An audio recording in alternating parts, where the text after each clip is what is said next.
I'm going to be emceeing, kind of leading the talk this morning, so thank you all for being here. A little bit about me: I've been with Fox 2 as a reporter for about a year and a half.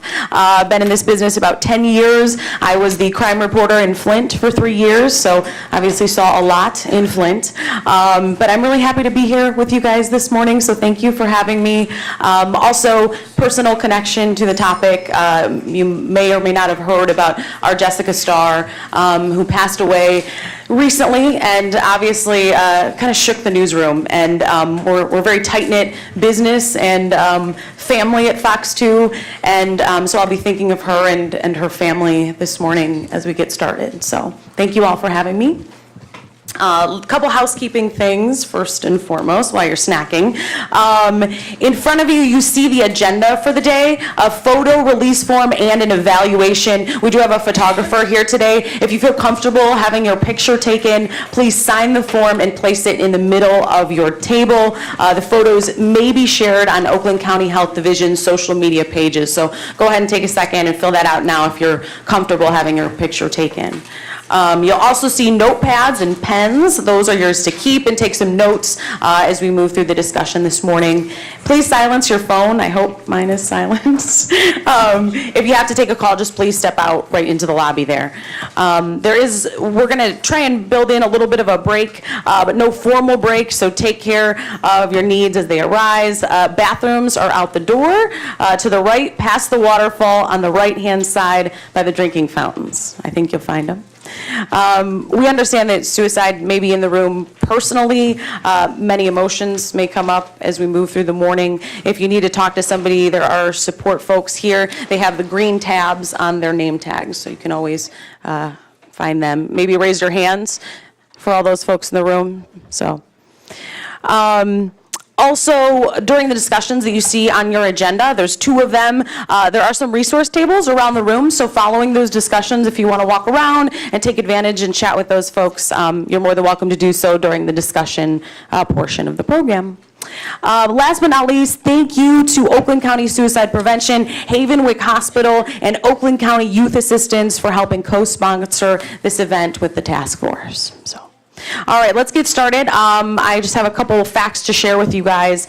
Suicide, obviously a very important public health issue. According to the Centers for Disease Control and Prevention, 47,173 individuals in the U.S. died by suicide in 2017. On average, that's 1 person every 12 minutes. The CDC also estimates there were 1.4 million suicide attempts in 2017. The most recent data for Oakland County, that's from 2018, shows that 158 people died by suicide, and we know that's 158 too many. The suicide prevention work that has been done in the past 8 years in Oakland County has focused on youth. However, national data shows that suicide rates across all categories have been increasing. And here's some of those numbers. Suicide is the second leading cause of death for age groups 10 to 14, 15 to 24, and 23 to 34. Suicide is the 4th leading cause of death for ages 35 to 44 and 45 to 54, and the 8th leading cause of death ages 55 to 64. Throughout an individual's life, the risk factors and warning signs for any suicide can vary, although there are some risk factors and warning signs that can occur at all stages. A person may react or think differently depending on their age. This morning, we're going to explore 3 different categories to learn the risk factors and warning signs of suicide and how to increase protective factors for individuals. Prevention requires a comprehensive approach within all society levels, individual, family, and community levels. There are some strategies and approaches that communities can adopt to prevent suicide, such as creating protective environments, promoting connectedness, and teaching coping, problem and solving skills. Our conversations this morning will help generate some ideas to better understand how suicide can affect individuals across their lifespan and how we can help our community members receive the care they need. Today we'll hear from 3 different speakers, they're on your agenda, who will share their experience and knowledge regarding suicide with youth, those in middle age, and older adults. So I'm going to introduce our first speaker. His name is Jeff Olson. Jeff will share his perspective on mental health and suicide among the youth population. Jeff is a teacher, a coach, a father. He's been coaching for 37 years and teaching for 30.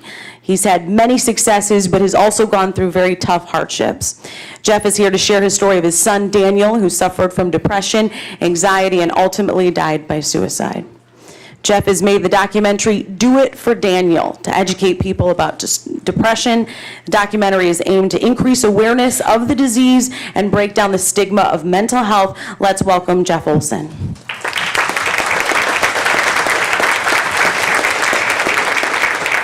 Thank you, and thank you for having me here. If I'm talking fast, it's because this presentation, usually my presentation with the documentary is about an hour and 45 minutes. This one's about 45. We're going to condense it down. Instead of showing you the whole documentary, I made some clips, so that'll be 14 minutes. So if I'm talking fast, it's because I'm under a time limit, and don't ever put a football coach with a microphone under a time limit, because I don't know if that's going to end very well. But you know, I've been a football coach for 37 years. I've been teaching for 30. I was a basketball coach for 30, track coach for 15, and you know, so all of my adult life has been working with youth and young people, and none of that prepared me for the struggles my son Daniel went through with mental illness. But the most common mental illness out there is anxiety and depression, and that's something that he suffered with for about 8 years. And when he was suffering, he didn't really know anything about it. We didn't know anything about it. There's a huge stigma involved with mental illness, especially depression, that you're weak. You can't handle everyday life if you're struggling with it. You're faking something, or you're going crazy. And that's farther from the truth. And my presentation usually is basically about understanding, because he didn't understand what he was going through. We didn't understand what he was going through. What we found out through his struggles is, you know, there's different percentages, 1 in 5. When I went to my first conference, it was 1 in 4 people in their lifetime are going to suffer from some sort of mental illness. Anxiety and depression being the most common. And when I go to high schools and speak, I've been to over 80 high schools, done well over 100 presentations. And when I tell them, just to get an example, 4 classes in high school, that's 1 whole grade.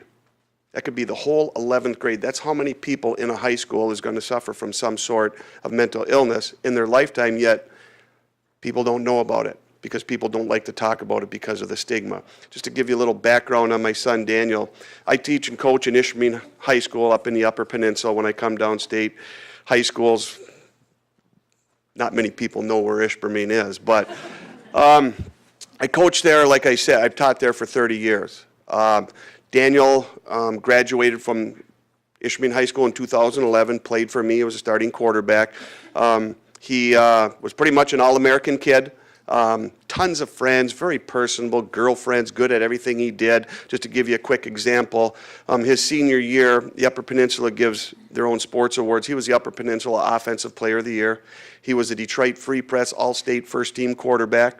Led us to the state championship game in 2010, which we lost. It was the first time Ishpeming had made it to the state championship game in many, many, many years.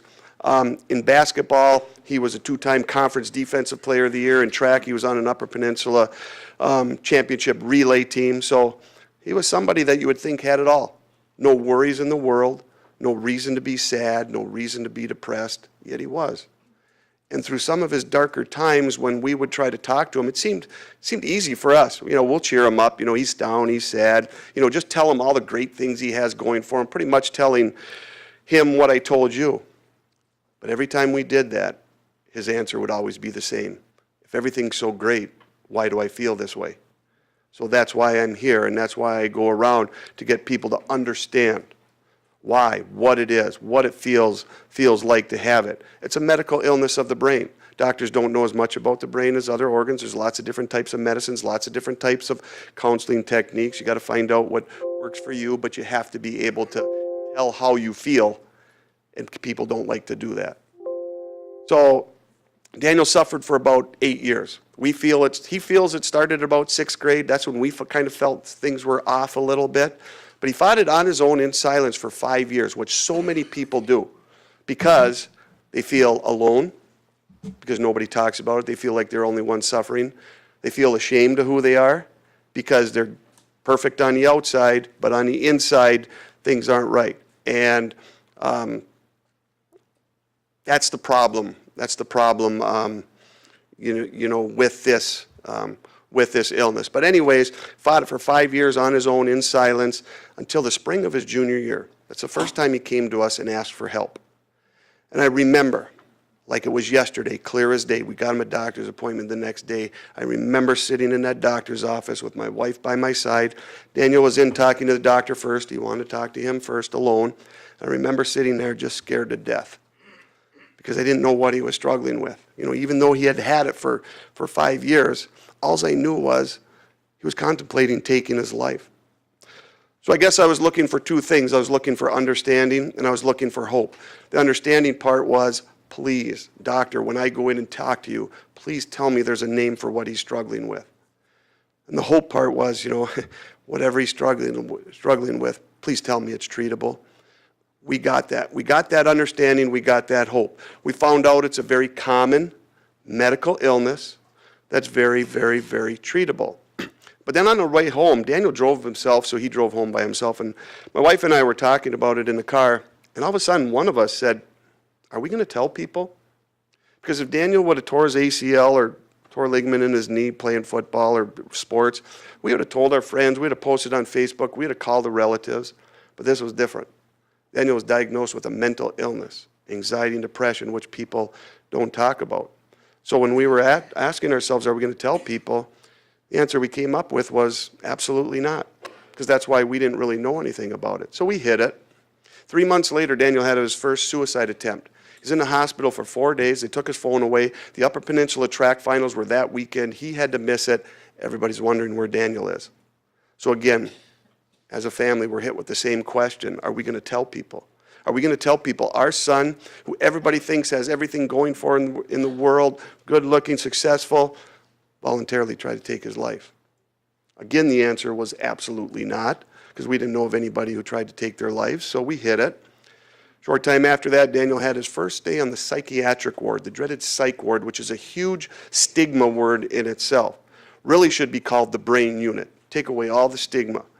And it's just a safe place where people go that have something medically wrong with their brain, try different medications, different counseling techniques. If you have something wrong with your heart, you go to the cardiac unit. Something wrong with other parts of your body, you go to other parts of the, other floors in the hospital for that. But yet this is called the psych ward, the psychiatric ward. Huge stigma. Everybody thinks anybody on the psychiatric ward is crazy. Farther from the truth. Anyway, Daniel's there for 4 days again, took his phone away. Everybody's wondering where Daniel is. Again, we're hit with the same question. Are we going to tell people? And obviously the answer was absolutely not. Because of the stigma, 1 year later, Daniel had another 4-day stay on the psychiatric ward, the brain unit, and we hid that. But then on July 19th, 2012, at the age of 19, my son Daniel took his life. He couldn't handle the pain any longer. And I remember again, clear as day, 2 days after he passed away with my wife by my side, sitting in the funeral home. Unfortunately, you have to write an obituary. What do you put in it? So we had to make a decision right then and there. Are we going to tell people? Are we going to tell people our son, like I said, who has everything going for him in the world, voluntarily took his life? But this time the answer was different. This time the answer was absolutely. We decided right then and there at that table that we were going to speak up, because we've hit it to this point. Daniel hit it to this point. That's why he didn't know what he was struggling with. That's why we didn't know what he was struggling with. So we wanted to put this out in the open so everybody understands how common this is, how treatable it is, what you need to do, what are some of the strategies. So we decided then we were going to speak up, in the process try to educate people. But if we were going to educate people, we had to educate ourselves first. And the first thing we found out was 90% of suicides are completed by somebody with a non-treated or an undertreated mental illness. 90%. So if we want to eliminate suicide, this is all about, or decrease suicides, we have to treat the source. The source is the mental illness. The source is the anxiety and depression. But you can't treat that source if everybody hides it and nobody likes to talk about it and nobody wants to come forward when they're suffering with it. And the reason they do that is because of the stigma. Somebody will think they're crazy. They already feel alone enough. Somebody will think that they can't handle everyday life. It's a medical illness. You can't handle everyday life when you have the flu. You're knocked down with the body aches, the chills, no energy. And people understand that, but people don't understand this. So, you know, when Daniel's suffering, he didn't understand. We didn't understand. The problem with this illness is there's no x-rays to take to see if you have it. You can't take a blood test to see if you have it. You can't take your temperature to see if you have it. You have to speak up. And people don't like to talk about their feelings, what they're feeling, especially when they feel that alone. Especially people that are perfectionists, people that are, used to being successful. And it doesn't have to be just that, but people don't like to talk about how they're feeling. We found out it's very treatable. Treatable through medication, treatable through counseling, treatable through self-help techniques you can find on the internet, relaxation techniques, meditation techniques. Some people say diet and exercise. The medication part, you have to understand you have to have patience because there's so many different types of medicines out there. So many people that have the courage to come forward, ask for help, they get prescribed a medication and it doesn't work and they quit. Think I'm doomed.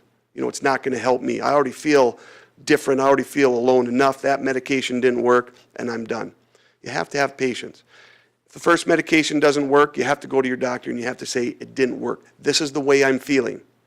They'll prescribe another one. If that doesn't work, you have to go back. This is the way I'm feeling. It didn't work. Counseling is huge. Daniel didn't do counseling very well. He did for the first 6 months. He had a great counselor. He would, open up, say how he was feeling, and then she moved away. The next one we got, he didn't want to talk to at all. He was just so black and white and, facts and this and that. Got him another one. He wasn't really opening up the way he should. I had a girl from a neighboring school district reach out to me. She had been suffering for 2 years. She had been suicidal thoughts for a long time. She wanted to meet with me. I didn't know her, so I agreed to meet with her. And for the first 20, 25 minutes, I just laughed. I cracked jokes. We were laughing. And then all of a sudden, she started to tell me everything. Started telling me how she's been feeling. Started telling me what she's been thinking. She's telling me what she was planning. Finally, I said, have you seen a doctor? She said, yeah, I did, but it didn't work, so I quit. I said, did you tell the doctor everything you just told me? She said, no. I said, well, why not? She goes, because I'm more comfortable talking to you. I know you know what I'm going through. I said, well, how are you going to get better if you go to a professional and you're so ashamed or whatever the reason is, you don't tell them how you're feeling or what your symptoms are. I say this, you hurt your ankle, you go to the emergency room and you tell the emergency room doctor, I'm really sore below my waist. He's not going to know what to treat. Is it your knee? Is it your foot, ankle, thigh, whatever. Or if you go to the emergency room and you say, my ankle's really sore, he's going to want to know more specifics. Did it twist this way? Did it twist that way? That's going to depend on the type of treatment we use, which side of the ankle we put the splint on. So you have to be able to communicate and say what you're feeling and what you're thinking. We found out also that the more bouts of depression you suffer from, the more prone you're going to be to more and more and more severe bouts of depression. So early recognition is key. But that's the problem. People don't know what's going on, so it takes them a long time, until they're at the end of their rope or they've actually made an attempt. But like I said, Daniel fought for 5 years on his own in silence. The doctors seemed to think it got worse and worse and worse as it went along. We also found out that, unfortunately, with this illness, like many other illnesses, there's a small percentage that doctors seem to think is untreatable. Unfortunately, Daniel fell into that small percentage. But we as a family really believe that small percentage doesn't have to exist, or we can shrink that even farther, because what if this was so out in the open that everybody talked about it like the flu, and everybody knew the symptoms of the flu, and everybody knew the strategies and what we need to do? What if in 6th grade, when Daniel started feeling different, he would have came to us and said, you know what? I'm just sad all the time. I can't feel happiness. You guys are cracking jokes. I can't feel that. I can't laugh with you. He goes, all I want to do is get away from my friends and just be by my... then we would have said, yeah, maybe we got to get you tested for depression. What if we as parents would have known the warning signs? What if this was so out in the open that people talked about it like the common flu and knew the symptoms, that when we kind of noticed things were off and it lasted longer than 2 weeks, and all of a sudden we said, you know what, let's err on the side of caution. Let's get them tested or get them checked for anxiety and depression. Then maybe it wouldn't have got progressively worse. And then what if this was so out in the open that when he did have to change counselors, he knew he would have to say exactly what he was feeling all the time and not hide it. He would tell us, he'd say, Dad, I'm not telling the doctor everything. This is kind of personal stuff. So you would tell, you wouldn't have any qualms in going to the doctor and saying, I think something's wrong with my heart. I'm short of breath all the time. It's hard walking up steps. I have pain on my left side. So that's what we want to do. We want to create that understanding and then obviously hope. So we're going to start this 14 minutes of clips of our documentary. Then I would like to talk to you for about 15 minutes after.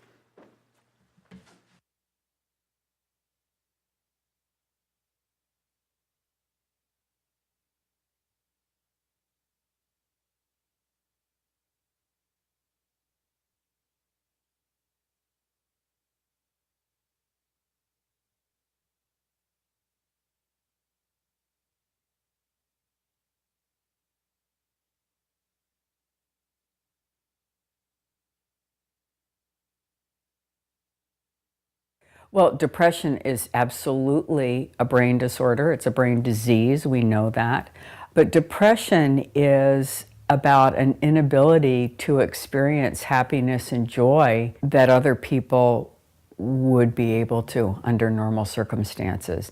It isn't a brief temporary situation where, I broke up with my girlfriend or I lost my job and I feel awful.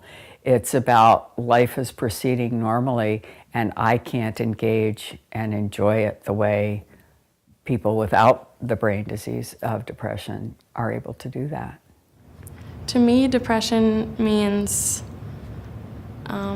you're always in a constant battle against yourself, and not many people really understand it. You really have to be in the moment to describe it. It's like you're living and breathing, but you're not really living, you're underwater, kind of, you're you see everything, but you're not really there, To define it, I don't think I can do that because I think it's different for everybody. I just don't have a good answer for that. It's hard for me to understand the pain, the hurt, to hurt so bad that you don't want to live. To me, that's hard. I don't understand it. I hope I never understand it. But it would be nice to understand it better. Yes, it would be. They might have on the outside a smile on their face sometimes, and but when doors are closed and people go home, it's when the bricks fall, I guess. Depression can be defined as a mental illness that affects almost all realms of life. It affects our physicality, it affects us cognitively, it affects us emotionally, and even socially. And depending on the severity of the depression, it may only affect one or two of those areas in our lives, or it could be all-encompassing. Around the world, according to the World Health Organization, over 350 million people suffer with some form of depression.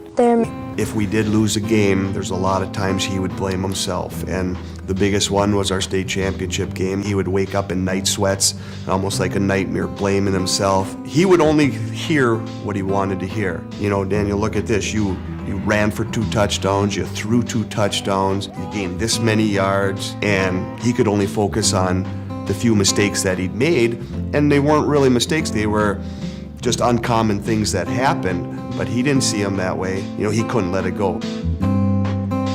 As a parent, it's hard to figure out how serious is this. In 6th grade, he was diagnosed with a reading disability. And all he had to do was get put into a special reading class to get his reading level up, and then he could come out. But to him, he was dumb, he was stupid, he wanted to quit school. That was the first time we really noticed that, that anxiety and that, negative thoughts were really prevalent. In high school, he got a lot moodier and he'd be grumpy and crabby, and our family noticed that. When he was little, he was happy. That he always had a smile on his face, just fun-loving little goofball.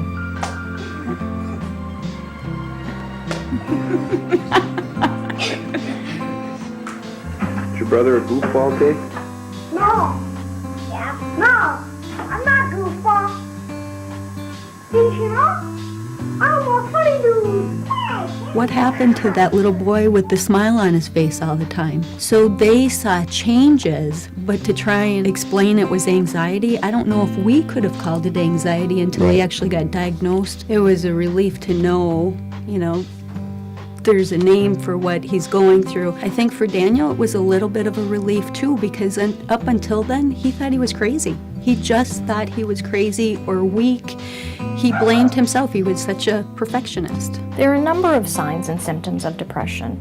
And in children, this is one of the more common signs. Irritability, people lose interest in daily activities or particular activities that have been something they've been interested in the past. People who are suffering with depression sometimes want to isolate and be alone. More than usual. Another sign is anxiety. There's a loss of energy, and that's both physical and emotional. Disturbance in sleep patterns and in eating patterns. So someone may stop eating or eat much less, or just the opposite. They may overeat. And same with sleep. There may be too much sleeping or the inability to sleep. I think a lot of people misunderstand depression because all of us have been depressed at one time or another in our life, and we are able to shake it off. We are able to go and take a run and feel better, or go out for dinner with a best friend and talk and feel better, because we've all felt depression, but the majority of us don't have the disease of depression, which is an entirely different situation. By the time Ishpeming lost the state championship in 2010, Daniel had already suffered silently from anxiety and depression for years. He was just able to hide it behind his smile, laughter, and a football helmet. For him to say, yeah, I have this anxiety thing, people couldn't believe that, because he hid it so well. He was a strong person. He went out on the field. He went out on the basketball court. He gave speeches. It was hard to believe because he was so strong and hid it so well. If you didn't know Daniel was depressed, or had depression, you would have never known. When I saw him at training and stuff, he always seemed like he was happy and he liked to lift and he had fun, it seemed like. You never know who has it, because if you would just see Daniel and you knew Daniel, you'd think he was perfectly happy and everything was great, but inside he was depressed and nobody really knew about it. It was almost like it wasn't real to me, because I would see him and he'd be fine. He'd be fine. He was competing on the football field. It was like nothing was wrong in the world. But then after practice, Jeff would say, Daniel was up all night last night, or, Daniel couldn't sleep, he had massive headaches. I remember there was a time where Jeff said, you don't have them today. I didn't know what that meant. I didn't quite grasp the concept, you know what I mean, of what that meant. Why couldn't you pole vault today, or why couldn't you run the relays today? And that's kind of when I started to, I guess my eyes really started to open up. For people who, again, particularly chronically suffer with depression, it becomes this dark box that they live in. And I say box because they feel trapped. They don't see a way out, and they lose hope. And I think that's when we see people who take their lives, commit suicide, because they've lost all hope. He would just tell me that he didn't want to be here anymore, that he felt like he was letting himself down and his family down and things like that. And he would tell me nobody will ever understand, no matter how hard he tries to get them to understand. And he would always say he just wants to feel okay. People who are at the point of considering taking their own lives because of depression feel so terrible about who they are that they don't believe that they have any worth to those who love them. He would talk freely about that, and so you'd say that, Dad, I don't want to die. I just can't handle the pain anymore. What's our strategy going to be? What's our strategy going to be? 90% of people who attempt suicide do not go on and die by suicide. That's a really hopeful number. That means that people, after an attempt, may get the help that they need. He was trying to fight, and he could do that for days, but eventually it would catch up to him. He could smile when he wasn't happy. He could laugh when it wasn't funny. He had all the attributes that could make him look happy when he really wasn't, and he had everything that anybody could ask for. I mean, nobody's life is perfect, but he had a lot of things.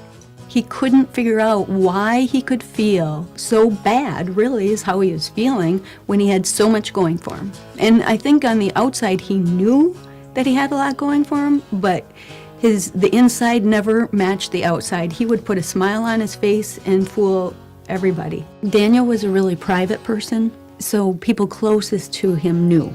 But it was also his battle that he was fighting, so I didn't feel like I could tell a lot of people.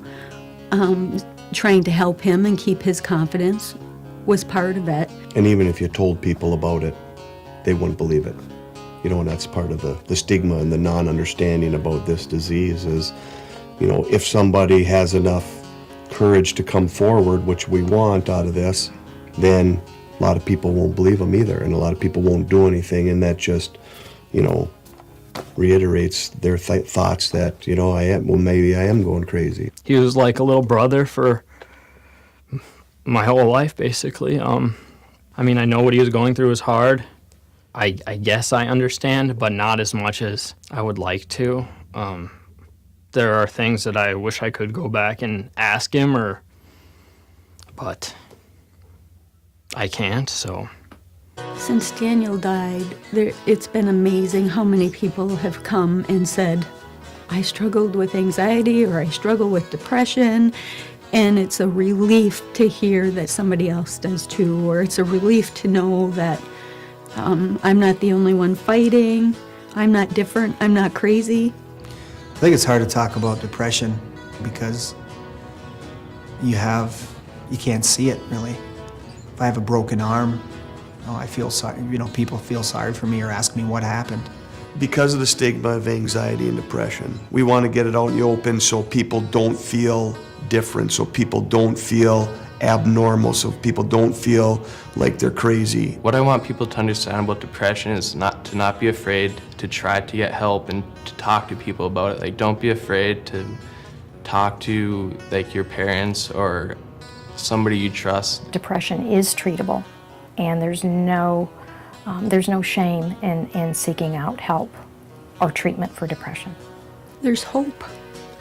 There's a lot of different things people can do, whether it's therapy or medication or a combination of both, but there's a lot of hope out there. Well, people have asked us, what did we do wrong? And, my advice for parents is you did nothing wrong. I mean, they had this disease, and it's a legitimate disease. It's a real disease, and nobody's at fault. It's not because of what anybody did. It's because they had an illness, a mental illness. As a parent, you have done the best job you can. So it's not a right or wrong. You did the best job you could. Sometimes I come to the football field. It's where I feel the closest to Daniel. Even though he's gone, he is still helping so many people. That's why we are making this movie. My family wants everyone to know that there is always hope. Hope to talk about mental illness and understand it is a medical disease. Hope to get people talking and try to stop the stigmas that surround mental illnesses. Hope to not be afraid or ashamed to get help. 1 in 4 people will suffer with some form of mental illness in their lifetime. So chances are, you know someone right now. Be kind to everyone, because depression is often hidden. Remember Daniel. Our hope is Daniel's legacy will change the world for the better and save many lives. Like my dad says, the sun is always shining somewhere. Eventually, it will come out of the clouds.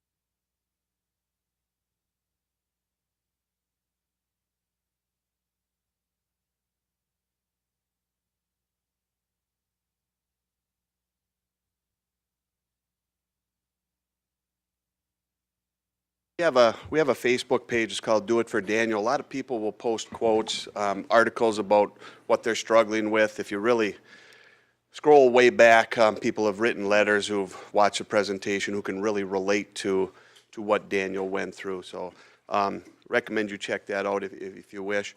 One of the things that really helped me throughout this whole situation is something I learned from a football coach years ago, a life lesson. I really respect him. He'd always say, whenever you're suffering from adversity, whenever you want something really bad in your life, always have a strategy. It was a day or two after my son Daniel died. I was curled up in a ball grieving, and I remembered him. And I knew at that time I needed to develop a strategy. So I came up with a few things because I didn't want to feel like this the rest of my life. And, a couple of them were, jogging, laughing, helping you forget during times of the day, whatever. But the biggest thing I decided then was in Daniel's name we were going to try to help people. And Daniel's girlfriend, and he said it in the documentary, that Daniel would open up to her, and he would say he felt ashamed of who he was. He felt like he was letting us as parents down. Nobody should ever have to feel that way, especially when they're suffering from a medical illness. You don't feel ashamed of yourself when you can't go to work with the flu. The problem with this is, it lasts for a long time, so you have to come forward, you have to ask for help, you have to have some strategies. Daniel would also tell her that no matter what he did, or no matter what he would say, nobody's ever going to be able to understand what he's going through. He just wants to feel okay. So that's why I'm here. I'm Daniel's voice, to get everybody to understand that this is a very common medical illness that's very, very, very treatable. One definition of depression is the inability to feel happiness and joy. I understand that. I suffered from depression in college for many, many years after. When I went to the emergency room in 1983 because I was having severe panic attacks, they told me, we're going to refer you to a psychiatrist, and I walked out. I wish to this day, I never would have done that. I wish I would have gotten the treatment because I went through this for 20, 30 years. So it's the inability to feel happiness and joy. So one way I can explain it to you is this, paint a picture. We all live up north. Obviously, I live up farther north than you, and the winters are long, the winters are cold, the winters are dark. Okay, so everybody gets a little depressed in the winter. That doesn't mean you have the illness of depression, but you want to feel better. So you go on a vacation, you're going down south where it's warm. You get off the plane, it's 85 degrees, it's sunny, not a cloud in the sky, and you still feel terrible. You can't feel that sunshine, you can't feel that warmth. It'd be the same way as if you came off that plane with the flu. Doesn't matter how warm it is, doesn't matter how cool you are, doesn't matter how successful you are, you can't feel that happiness, you can't feel that joy. If you were laying on the couch with the flu and your friends are outside the window laughing, joking, having a great time, you can't be out there with them. You have all the symptoms of the flu. It'd be the same way as if you were laying on the couch with severe depression. Your friends are outside the window laughing, joking, having a great time. You can't be out there with them. You have all the symptoms of depression. The problem is they don't understand why you're not out there. You look good. You sound good. There lies in another problem. They described it, people describe it as being in a dark box. I've heard it described as being in a black hole. I used to always say I feel like I'm in a fog. What that black box means is that sunshine, that happiness can't get in the walls of that box. And you feel so alone because you feel like you're the only one, and that's why it's dark in there. And that box follows you around everywhere you go. And when I used to say I feel like I'm in a fog, you go to work in the morning, it's foggy out, the trees aren't clear, the big buildings aren't clear, and you're just waiting for that fog to lift so everything feels normal. That's kind of the way I felt. It was explained to me by a professional, a couple things are happening. Number one, there's a deficiency in your brain. Medication can help build that deficiency up where you can feel. And also, things aren't connecting in your brain networks, your brain circuits, things aren't connecting. So when that happiness comes in, it gets to right here. And because it's not connecting, it doesn't get to the part of the brain where you can feel that happiness. And it's the same thing with negative thoughts. Negative thoughts will come in and they'll get to right here and they'll just sit there because their things aren't connecting. It doesn't get to the rational part of your brain so you can realize that maybe it's not bad or maybe it's going to go away. Daniel played in the state championship game. He blamed himself. He'd wake up in night sweats that he lost the game for us. We scored 4 touchdowns. He ran for 2, he threw for 2. Yet he had a couple mistakes that weren't really his fault, and he blamed himself. That negative thought came in, and it just sat there, and it went round and round like a washing machine, and it didn't connect and get to the reality part so he could understand he was the best player on the field that day. What we're trying to do with this, or when I talk to kids or anybody who's suffering, I always say you have to develop a strategy. Number one, you have to have the courage to ask for help. But number two, when you do ask for help, you can't hold back. You have to say exactly what you're feeling, exactly what you're thinking. Even if this doesn't work, that doesn't work, you have to have the courage to do that, because you would do it if you had the flu. You would do it if you had a bad heart. And number three is you have to rest your brain. Any other medical illness, the doctor's going to say, get some rest.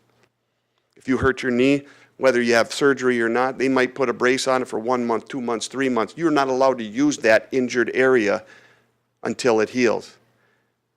And so many people that are suffering, whether it was Daniel, whether it was me and other people I talk to, I always say, are you sleeping at night? And just about everyone says no.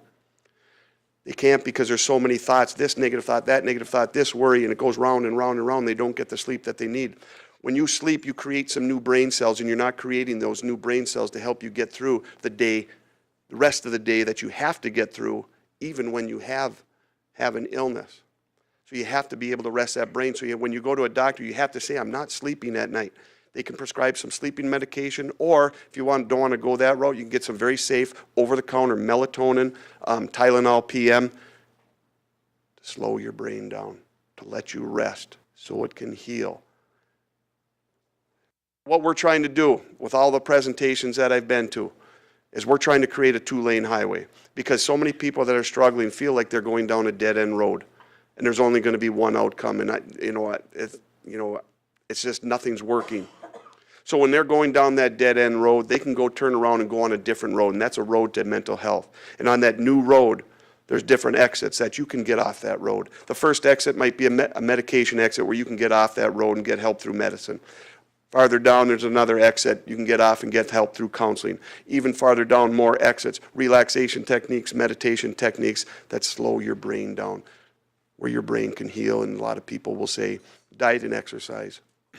So since I've been doing this, it's less than 2 years now, and going around to all the presentations, all the schools I've gone to, there's been so many success stories that help it make it all worthwhile and help keep me going. The very first time we showed this in Ishmael in front of 1,700 people in a weekend, the very first time we showed it, a girl brought her mother. She went out, after it was over, she went out in the parking lot and fell into her mother's arms and said, that's me, I'm Daniel, I need help. There's been so many other people that have been able to go to somebody that they trust, and whether they say, that's me, I'm Daniel, or whether they say, you just described all the symptoms that I have, I need help. I went to a school a while back, and after I got done presenting, there was a lineup of kids waiting to talk to me. And there was a 16-year-old boy at the end, and he just waited patiently, and he sat there. Finally, everybody was gone out of the auditorium, and it was just me and him. And he stood in front of me, and he just stared at me. He didn't say a word. And finally, I said, are you struggling? And he buried his head in my shoulder. He said, I just realized that today. Somebody just finally put a name to what I'm going through. Somebody finally just understands what I'm going through. He went home and he told his parents that night. They sent me an email that night saying thank you. They got him a doctor's appointment the next day. 2 months down the road, I was doing a community presentation. They drove 2 hours to try to find out and understand what their son was going through. In the documentary, we won that state championship. Everybody, that's another story in itself. 2 weeks before Daniel died for the season, a good team, but not great team, vowed to win the state championship for me and him. They went and did it.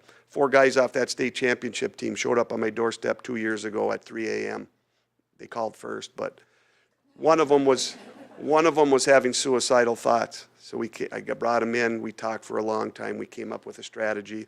He's doing great today. Another girl that was suffering the same time Daniel was posted on Facebook a year ago, this depression I'm suffering from is really getting to me today. I thought that was pretty cool, because instead of hiding it like so many people do, she was putting it out in the open and telling everybody that she's suffering from depression. And just 6 months ago, another girl, a different girl, posted on Facebook, this depression I'm suffering from is really getting to me today. I'm going to check myself into the hospital. And I thought that was even better, because not only is she telling the world that she has depression, She's telling the world she's going to get admitted to the psychiatric ward, the brain unit. There's been so many other ones, so many other success stories. I don't have time to share them with you, but this last one is the one that resonates the most with me. This is 2015. I had a player of mine. He was a part-time starter. 2 weeks into the season, he came to me. He says, "Coach, I have to quit." He said, "I'm having suicidal thoughts. I'm suffering from severe depression," so he quit. Almost a month and a half later, we're into the 5th game of the year. We play on a Friday. He comes to me on a Wednesday. He says, "Coach, can I come back?" Now, back in the day when I played, if you quit something and you try to come back, your coach might say one of two things. No, you quit on yourself, you quit on your teammates, you're not allowed to come back. Or, yeah, you can come back, but you lost your part-time starting job. You're starting at the bottom of the totem pole, and you better work twice as hard if you're ever going to see the field again. And when he came and asked me if he could come back, I said, absolutely. And I'm going to play you on Friday. Now, some of you might think that's unfair. Unfair to the people that were there for that month and a half working their tails off getting better, but it is fair. Because he was struggling with a medical illness. He was struggling from something he didn't sign up for. And he was struggling from something that people don't come forward and ask for help. And what he did was, he put it out in the open. He asked for help. He did everything the doctor said, and then when he was ready, he came back. At the end of the year, I always thank my seniors individually. Thank you for your effort. Thank you for your commitment. Everything you've done for our program to make it successful and to keep it successful for years to come. We won the state championship again that year, and when I went to him, I said, "Jake, thank you. Thank you for your effort, and thank you for your commitment." And he stopped me. He said, "No, Coach, thank you. Because if you wouldn't have understood, and if you wouldn't have let me back on this team, I wouldn't be alive right now." That's where his thought process was. So that's why we're doing this. So everybody understands, not just the people suffering, but the people around them, their loved ones. I've had people from other districts get a hold of me and say, "Coach, can you come to my school and explain to my friends what I'm going through?"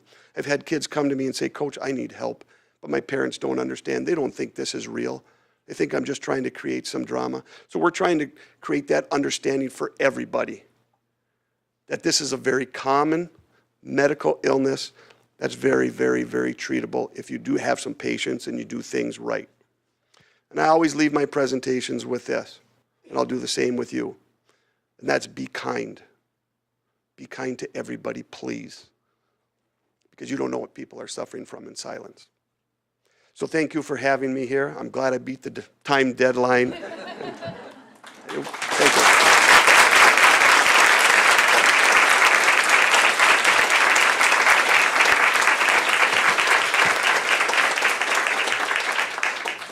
All right, we're going to take about 5 minutes, just discuss what Jeff talked about. I know there's a lot here. Take about 5 minutes, and then we'll come back and move to the next speaker, okay?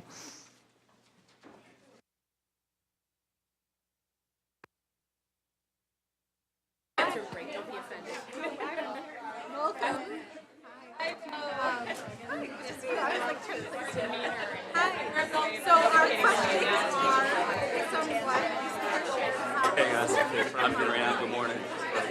No right or wrong answer, just greeting and goodbye. So, based on our speaker, and we all come from different walks of life, how will this impact and apply to your daily lives? Like, who's hi? What do we all do for them? What's your role? So we have a couple nurses here, therapists, and school counselors. Okay, so we're all from all over, ladies. Okay.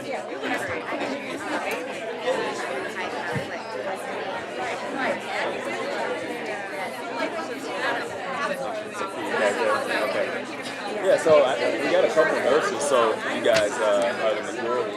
And you realize these nurses and maybe in person or we get there, how does that connect with you?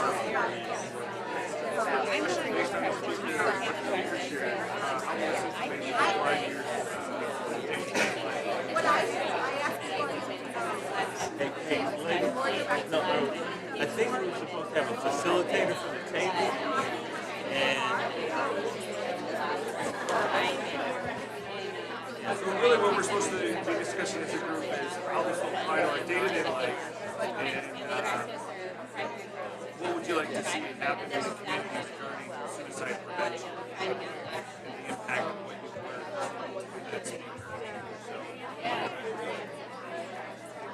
takeaway for us, we suffered exactly suicide in our department for the 25-year employee that was 30 days.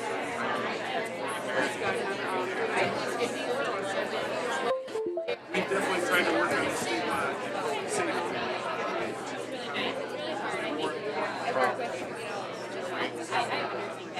Because people don't feel like they can enjoy it if you're a police officer or a firefighter. They feel you don't do it somehow. It's take you off the line, put you out of work, that's it is true. I noticed that Jeff emphasized a lot. Really treatable, really treatable, and we don't go in that hard with this. We kind of tiptoe around it. So for something that's really treatable, I wonder what, and it goes with this question, what would you like to see happen in the community regarding suicide prevention? Is there anything on a higher level that we can do outside of ourselves, since this is so treatable? Yeah. I mean, I actually came here more, and kind of in my profession, it's easier to be alert to recognize those signs. Like, that's what we do in part, but like in the broader sense, like I kind of wanted to be here to more recognize the signs, like with my family, with my friends, but I think there needs to just be this sort of thing for the community. It's not just for us that are already kind of trained to you know, have some cognizance of this sort of thing. So I think if the community were more aware of it, parents, especially like in this sense, aware of signs and that there's not a stigma involved and that we're to help. And parents to be aware that they should, you know, education in the schools about it. Yeah, that makes sense. As a school counselor, I took the words out of my mouth. Like presentations, just making, especially schools, like we're like the go-to for a lot of the connections and interactions with parents.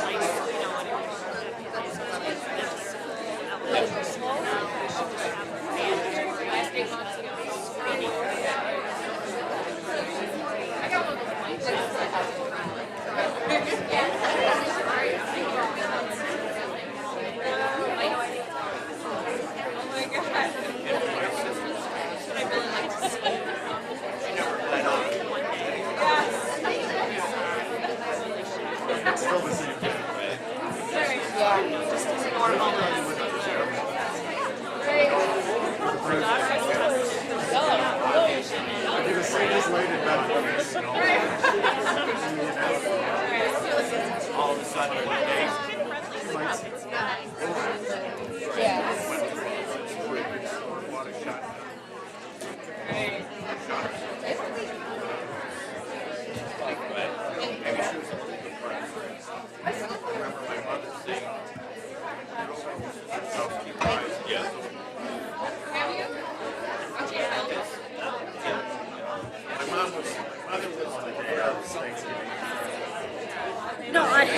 No, I have her number. We don't remember numbers anymore. Yeah, because it's all on our phone. Crazy people. No, kids, they don't know what to do. They don't think they're going to do. They don't know. it's scary too, even as a boss. All right, if I could have you guys just kind of finish up these last thoughts here.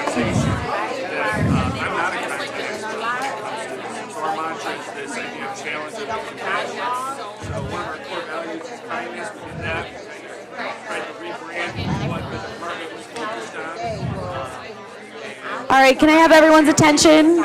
Finish up those last thoughts. There will be another chance for discussion in a little bit here after our next speaker.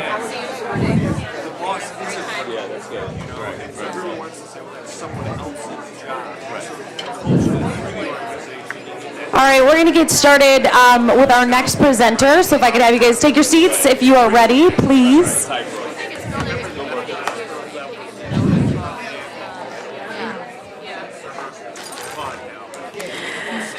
All right, before we get into our next speaker, I want to take notice of somebody who is in the audience. I do not see her right this moment, but there is a representative from Senator Runstead's office today, and the reason that they are here is that the senator has introduced the Suicide Prevention Commission at the state level and supports suicide prevention initiatives in Oakland County. So round of applause for that. That's huge at the state level. So.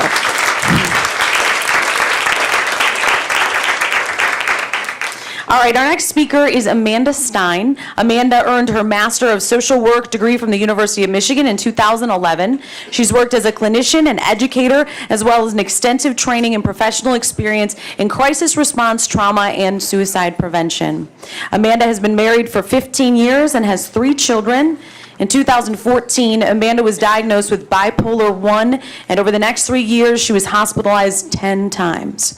As a teenager, she survived 3 suicide attempts, and from 2016 to 2017, survived another 3 suicide attempts. Since beginning her recovery, Amanda has been speaking on her illness, suicide attempts, and recovery. Please welcome Amanda Stein.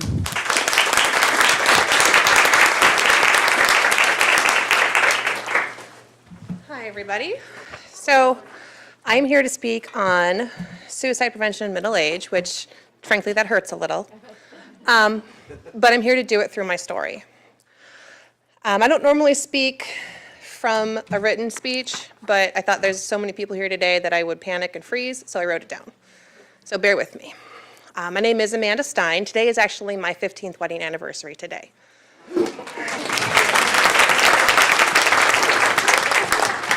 I'm 39 years old. I've been with my husband for almost 18 years. We started dating when I was 21. We actually met when I was 16, and the night that I met him, I asked him to marry me.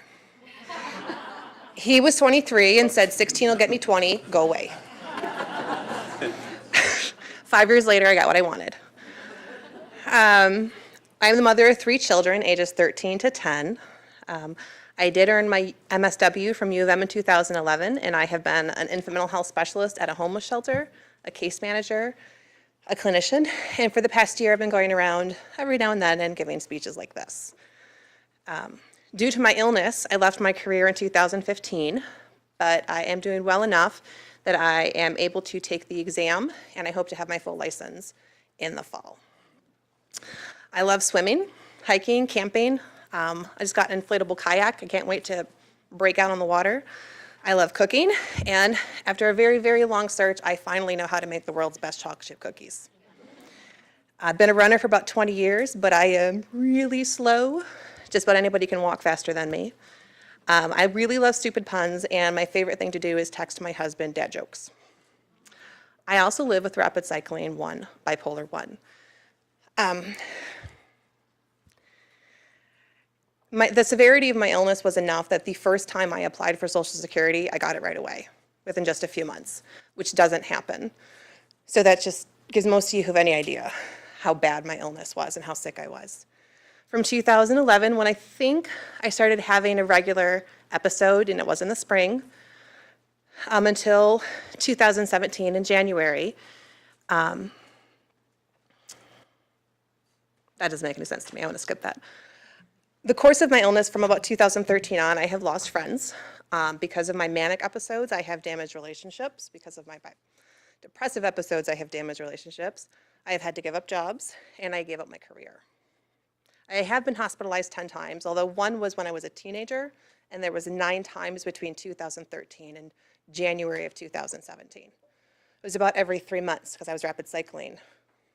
And it actually came right around the times the season changed and around the time changes were. It was really, you could count on it. There was always some sort of precursor or some sort of life event, but I think I was kindled enough that I would have had the episode even if some major life event or major stressor hadn't happened. And like I said, I have 3 kids and a husband. I get stressed out all the time. I am a survivor of 6 suicide attempts. And while I won't go into details, I think it's important to note that my methods were the same as a teenager as they were when I was adult, which goes to show that even though I had ideations of other plans, the ones to pay attention to for me are the ones that I have previously attempted, because they're not as scary to me as the other ones were that I haven't tried. I didn't tell anyone about my suicide attempts when I was a teenager. They were not lethal. No one knew about them. I didn't tell anybody for years. I had a really great mom, but she wasn't a huge believer in psychiatric care. And even though I kind of, especially after my hospitalization, I took medication for a while, but it didn't seem to work.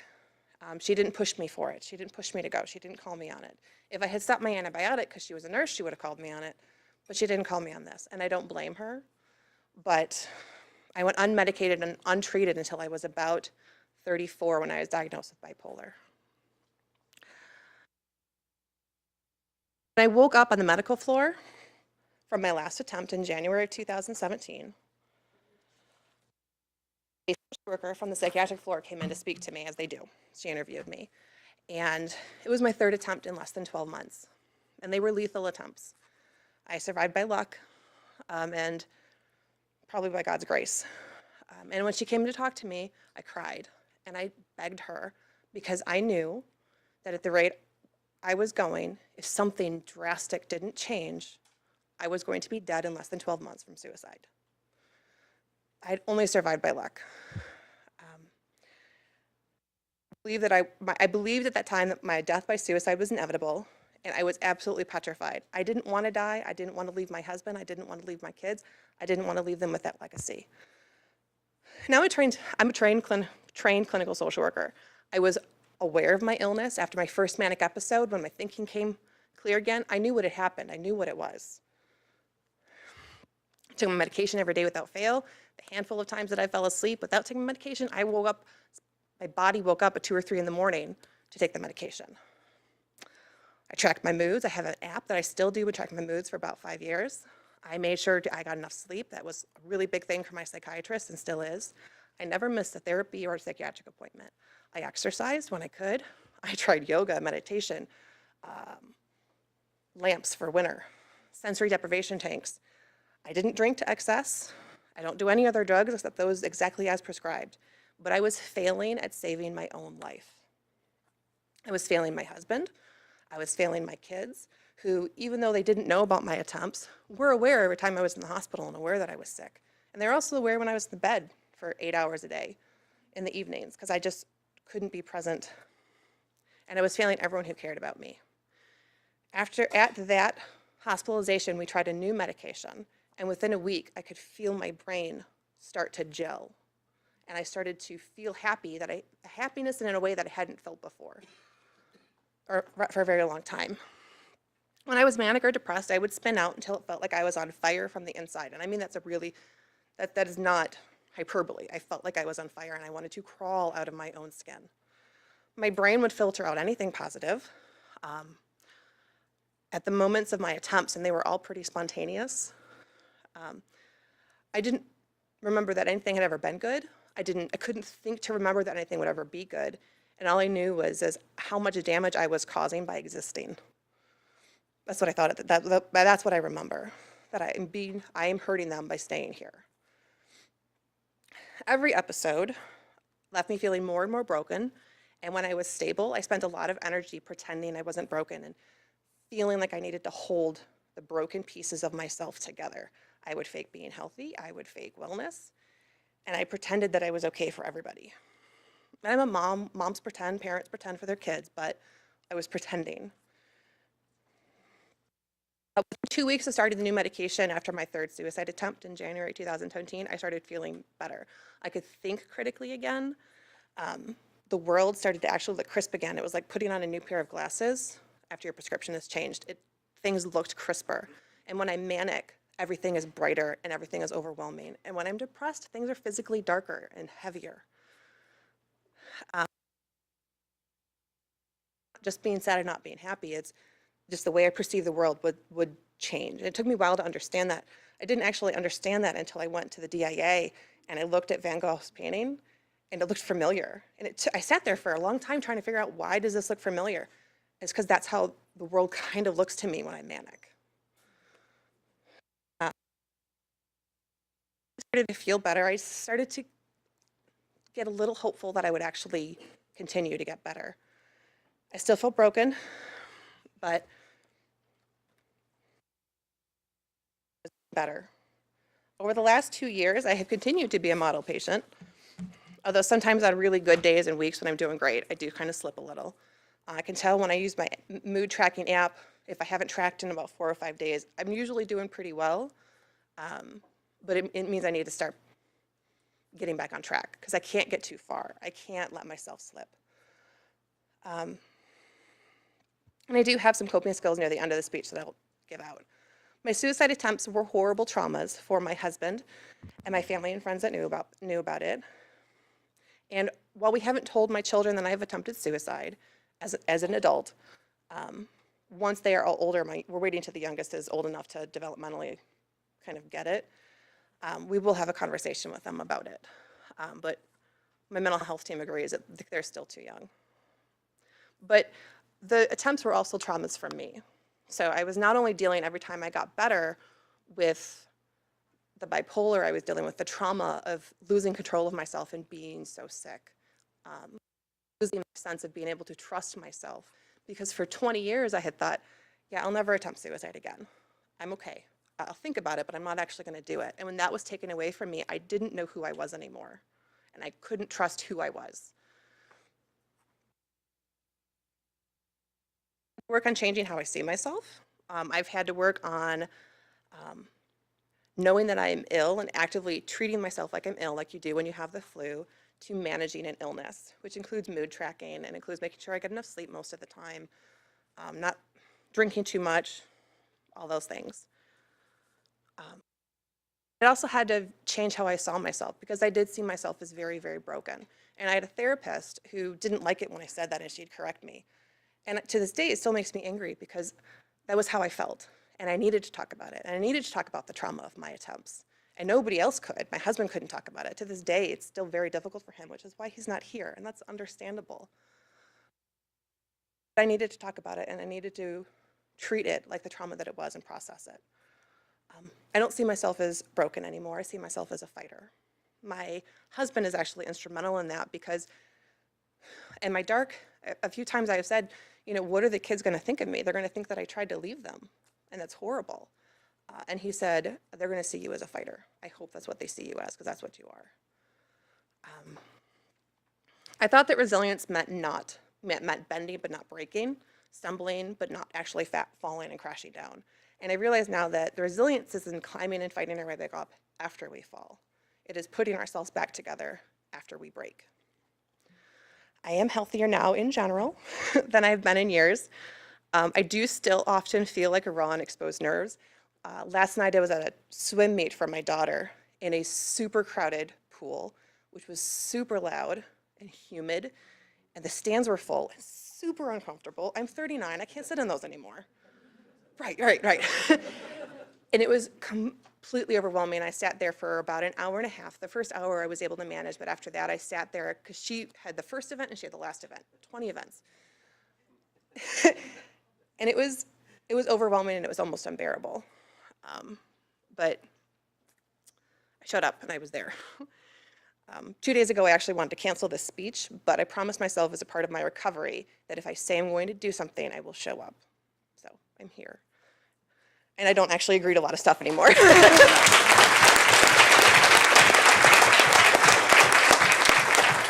So like I said, crowds and excessive noise often make me feel very vulnerable and exposed. I have to be careful talking to people because while I can have general conversations, really powerful emotions can trigger me.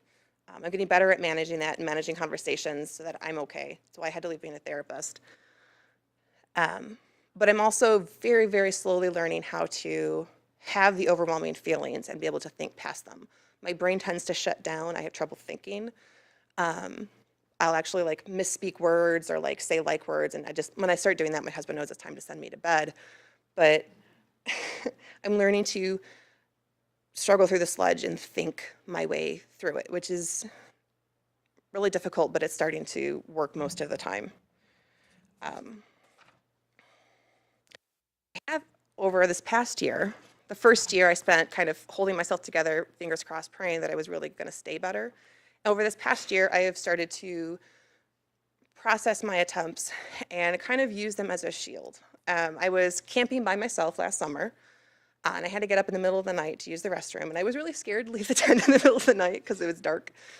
And I thought to myself, you know what? I have tried to kill me 6 times and I've failed. There's nothing that can hurt me at this point. So, and when I was at Tree Runner Adventure Park, I thought the same thing when I did the Black Diamond course. Don't recommend doing a Black Diamond course when you're 39, though. Anyway, I tried to explain that to you guys laughed. Thank you so much for that. When I tried to explain that to my husband, he didn't like it. It made him really uncomfortable. He's like, no, I don't want to. So, but we have been able to. I knew about a year after my last attempt, I did make a joke about it, and he kind of chuckled and went, "That's too soon." But I knew we were starting to heal. So, being a clinician, I've looked for resources to help me recover and manage my illness. When I've done researches related to my specific needs, as a parent who's attempted suicide, all I found was resources for parents to talk to their kids about suicide, or when your elderly parents have attempted suicide. None for parents who are actively suicidal and trying to parent. Now, I was lucky. I never had thoughts of harming anybody else.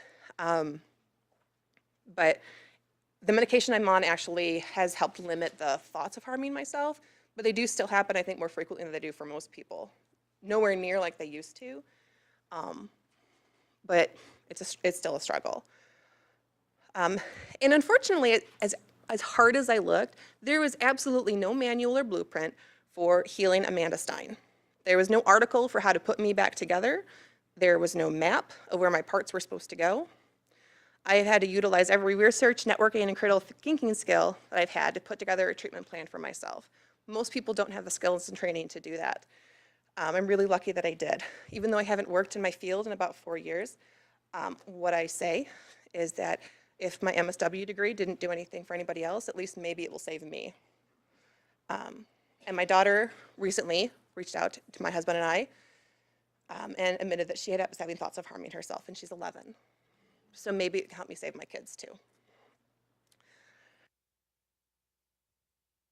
I've reached out to others who've been through similar experiences, but there was nobody who had had 10 hospitalizations and 6 suicide attempts and was on disability and had 3 kids and a happy marriage. That wasn't out there. And it was really embarrassing to reach out to others, although I did finally speak out on Facebook. People who had paid attention probably could have gathered some of what was going on with me, but after about 6 months, and when I was starting to feel comfortable in my health, because for a long time I thought, I'm not healthy enough to speak on this. I have nothing to say. All I am is sick, and all I am is hurting. I did reach out on Facebook, and it was just to my friends, but I did say that I have bipolar. I left out the suicide attempts only because they were people on my Facebook who I'm not close to particularly, but they are, because of the stigma of suicide, they are parents of my kids' friends. But it's filtered through, and I actually have had people reach out to me. I founded a support group on Facebook started off as very close friends, and it's kind of branched out to friends of friends. And when one of us sees somebody struggling on our Facebook feed, because it is becoming more common of people saying that, we reach out to them. I also have a handout that I'll give to you, that is to give to all you, and I'm asked for that handout a lot by people. I've used that handout on days when I don't know how to function, because I just can't think. And I can't describe to you how bad it is. I just can't think of anything. I read through the list, and I go through and say, okay, I can do this, I can do this. And it's brush your teeth, put on real clothes, maybe make your bed. It's real basic, concrete stuff. But it does start to make me feel better. It starts to make me feel like I'm not just sitting there watching 12 hours of Supernatural on Netflix, as great as that is. When I looked beyond my local community, I did start to find other people who were bipolar and suicide attempt survivors, but again, I didn't find a lot who had the severity of my illness, because my illness is chronic. I still get sick. I had an episode a month ago that was actually the worst one I've had in 2 years, but I didn't need to be hospitalized for it.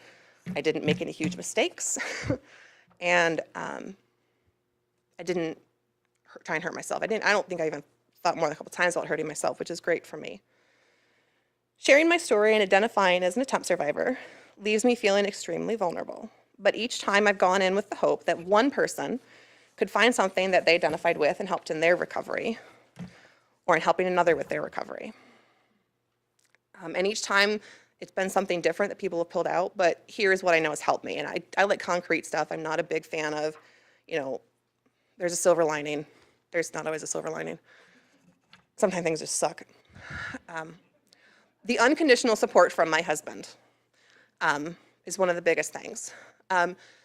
What I say and what I know to be true is that even when he didn't really understand very well in the beginning, he still saw me.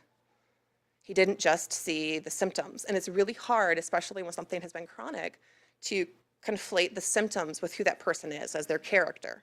He knew that wasn't me, and he knew who I was, and he saw me. The fact that he works in the ER at Beaumont and is a trained crisis counselor himself was really beneficial. There are classes you can take, but you know, I also have a sister who for quite a few years was a suicide prevention specialist. That was also very beneficial. Although I will say that my husband, for whatever reason, processed and was better with me in the beginning. It's taken a few years to get back to with my family because they had always known me as sensitive and they'd always said I was kind of dramatic. And when they said that to my husband, he didn't appreciate it. I have access to good quality medical care because my husband works at Beaumont. And because he works at Beaumont, when I go to the ER, I'm working with his coworkers. So they are treating me, and not everyone has that benefit. I have friends who check in on me. They know I hate the phone, so they text or Facebook me. It took 3 years to find a medication that worked. My psychiatrist said on average it's about 2. But he says, you know, in general, within 2 to 5 years of trying medication, patients with bipolar will find medication that works for them. Sleep routine was one of the first things I started doing. I started by waking up at the same time every day and taking medication to help me go to sleep.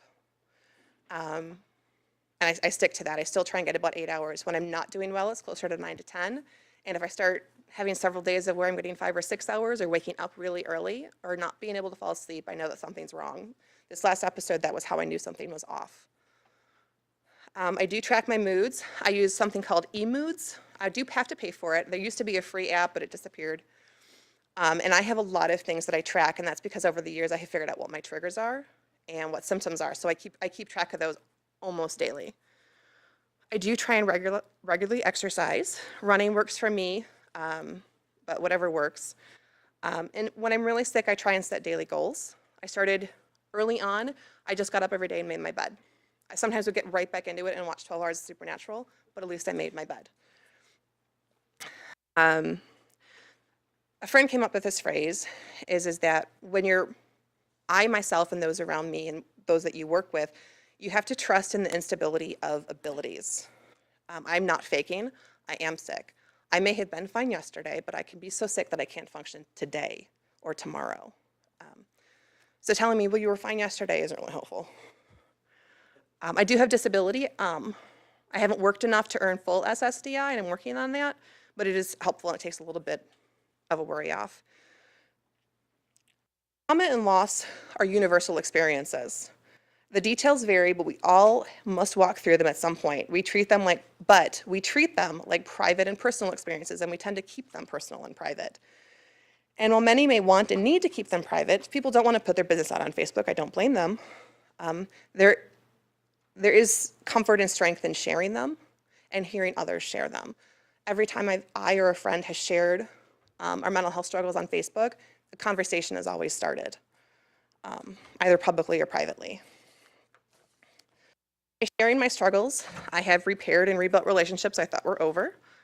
I have seen people I love and had no idea were in pain speak out and share their own truths. Recovery has meant knowing and accepting who I am, what I need, understanding what my baseline is, and what is me and what is the bipolar. For me, suicide and severe bipolar symptoms are very intertwined.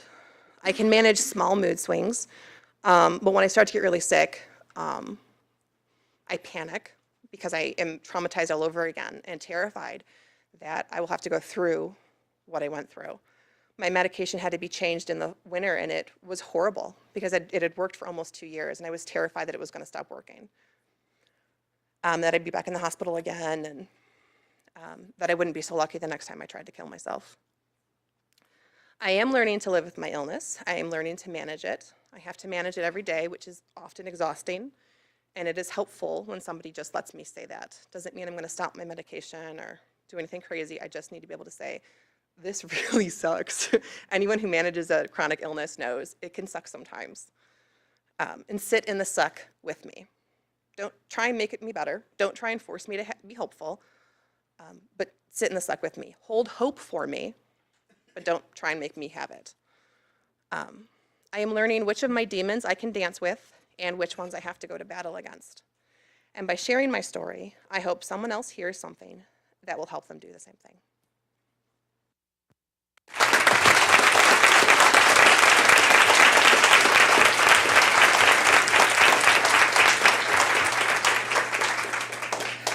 I left room for questions on purpose, so are there any questions? Yes.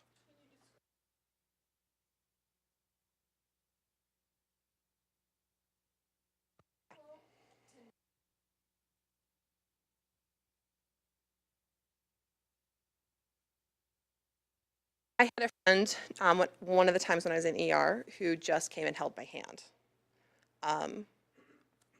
I mean, I was kind of in and out of it, but she came and held my hand, and that is what I remember, because it is very lonely to be that scared and to be that lost in your own head and in your own body.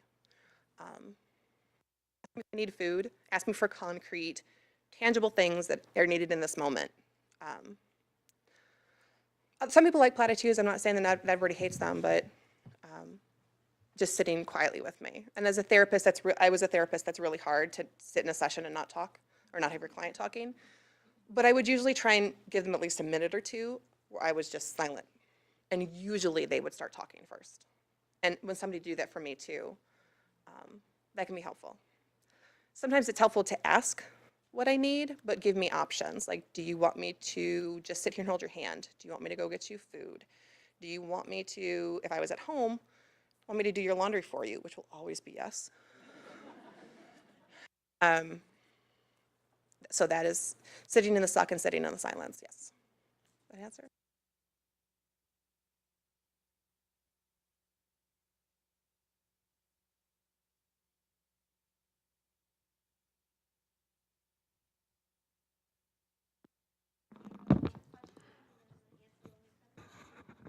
Well, thank you for your presentation. And you are employed. I'm wondering how employers react to people who have mental health issues. Do they discriminate against them, or how do they react? Sure. I'm not currently employed. When I was, the last time I worked in the mental health field, when I started to struggle, I finally did tell my supervisor. And he was a clinician as well, and he handled it great. When I had to quit, he asked me if there was anything else he could have done for me, and there wasn't. It wasn't the job. I was just that sick. When I've worked 3 other jobs, like one was a temp job and one were like 2, I thought if I could just work an easy, non-stressful job, I'd be able to do it, and I wasn't at the time. I didn't tell my employers then, because there's a lot of information. If I start my story, too much is going to come out. So I wouldn't tell, and I think despite my personal opinion and what I've talked to some friends of mine who said, we try not to tell until it's necessary, but when it's necessary, we give the information that is needed, because they are your employer. It's not like your best friend or your neighbor. They have had positive responses from their employers. So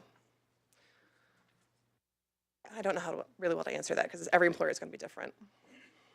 There is protections, but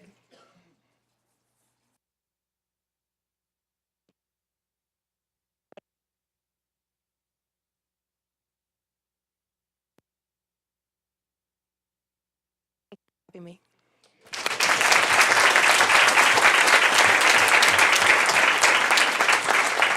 All right, thank you, Amanda. We'll take about another 5 minutes to answer some questions and talk amongst yourself, and then I'll come back here and herd you again.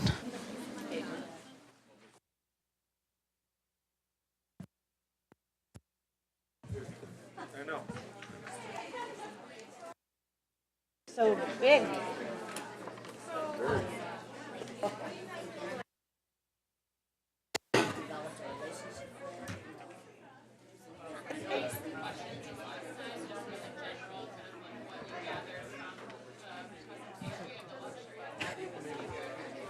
Right.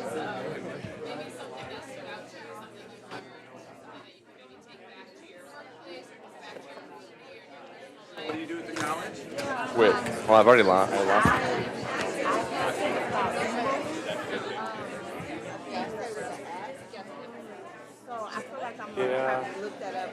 part of life. But when it's not it, like, 'cause it's a flipper, because I'm like waiting for the whole implant process and like the nightmare of that. And so like I can take it in and out right now, which is one funny for like awkward situations, so I can like break the ice and like help people. But then like my kids, they're like they want to pull it out, and then like you don't realize how necessary they all are until it's like not in, and I'm like, well, nice to meet you. Like, but now you see me like this. Like the letter E.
Actually, sometimes I forget that he's not a veteran.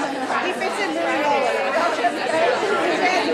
My dad is a Marine Corps, so I kind of, She kind of grew up like that. kind of grew up and went, oh, and, it's funny.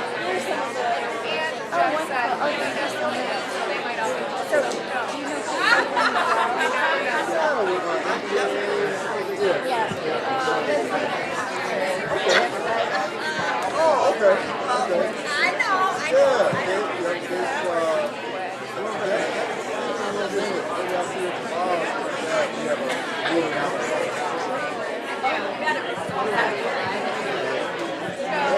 A lot of what we're trying to do is because Michigan is not ranked very high as far as veterans we're Zara Reserve State. So Zara Reserve State is that's different from a state that's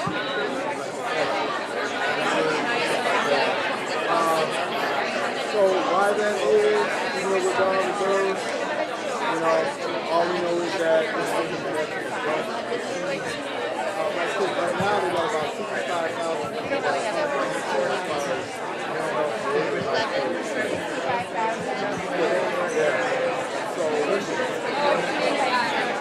meaning that no, they're not so it was pretty much off the grid. That's contributing to the high suicide. Yeah, Michigan actually has the highest suicide rate in the Midwest. So that's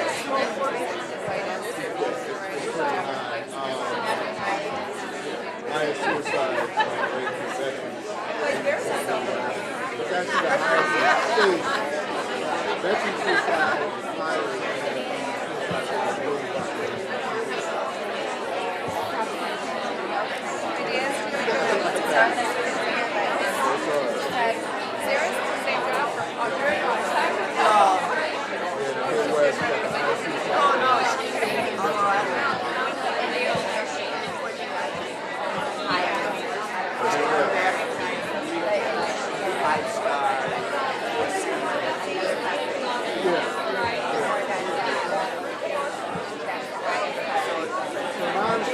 That time with that.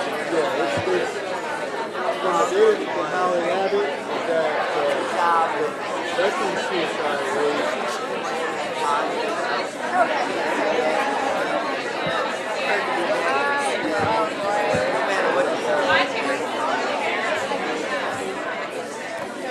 and so it's actually higher. So if you take the suicide rate overall in the segment of the veteran community, it's actually higher. So they do it, it's a higher number of veterans. That higher than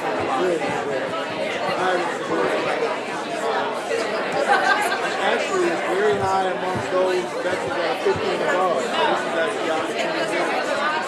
Very high among the 50 and above. It's one of the highest. Even the 18 to 34 is like kind of second to the 150 and above. You get a lot of aging veterans. Health complications. It's very high.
Yeah.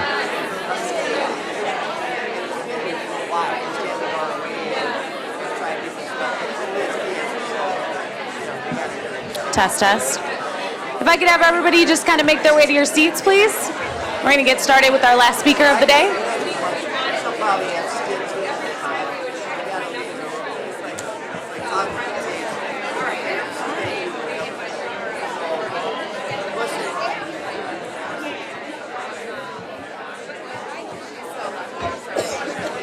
If you guys could start taking your seats, we're going to have our last speaker of the day, please.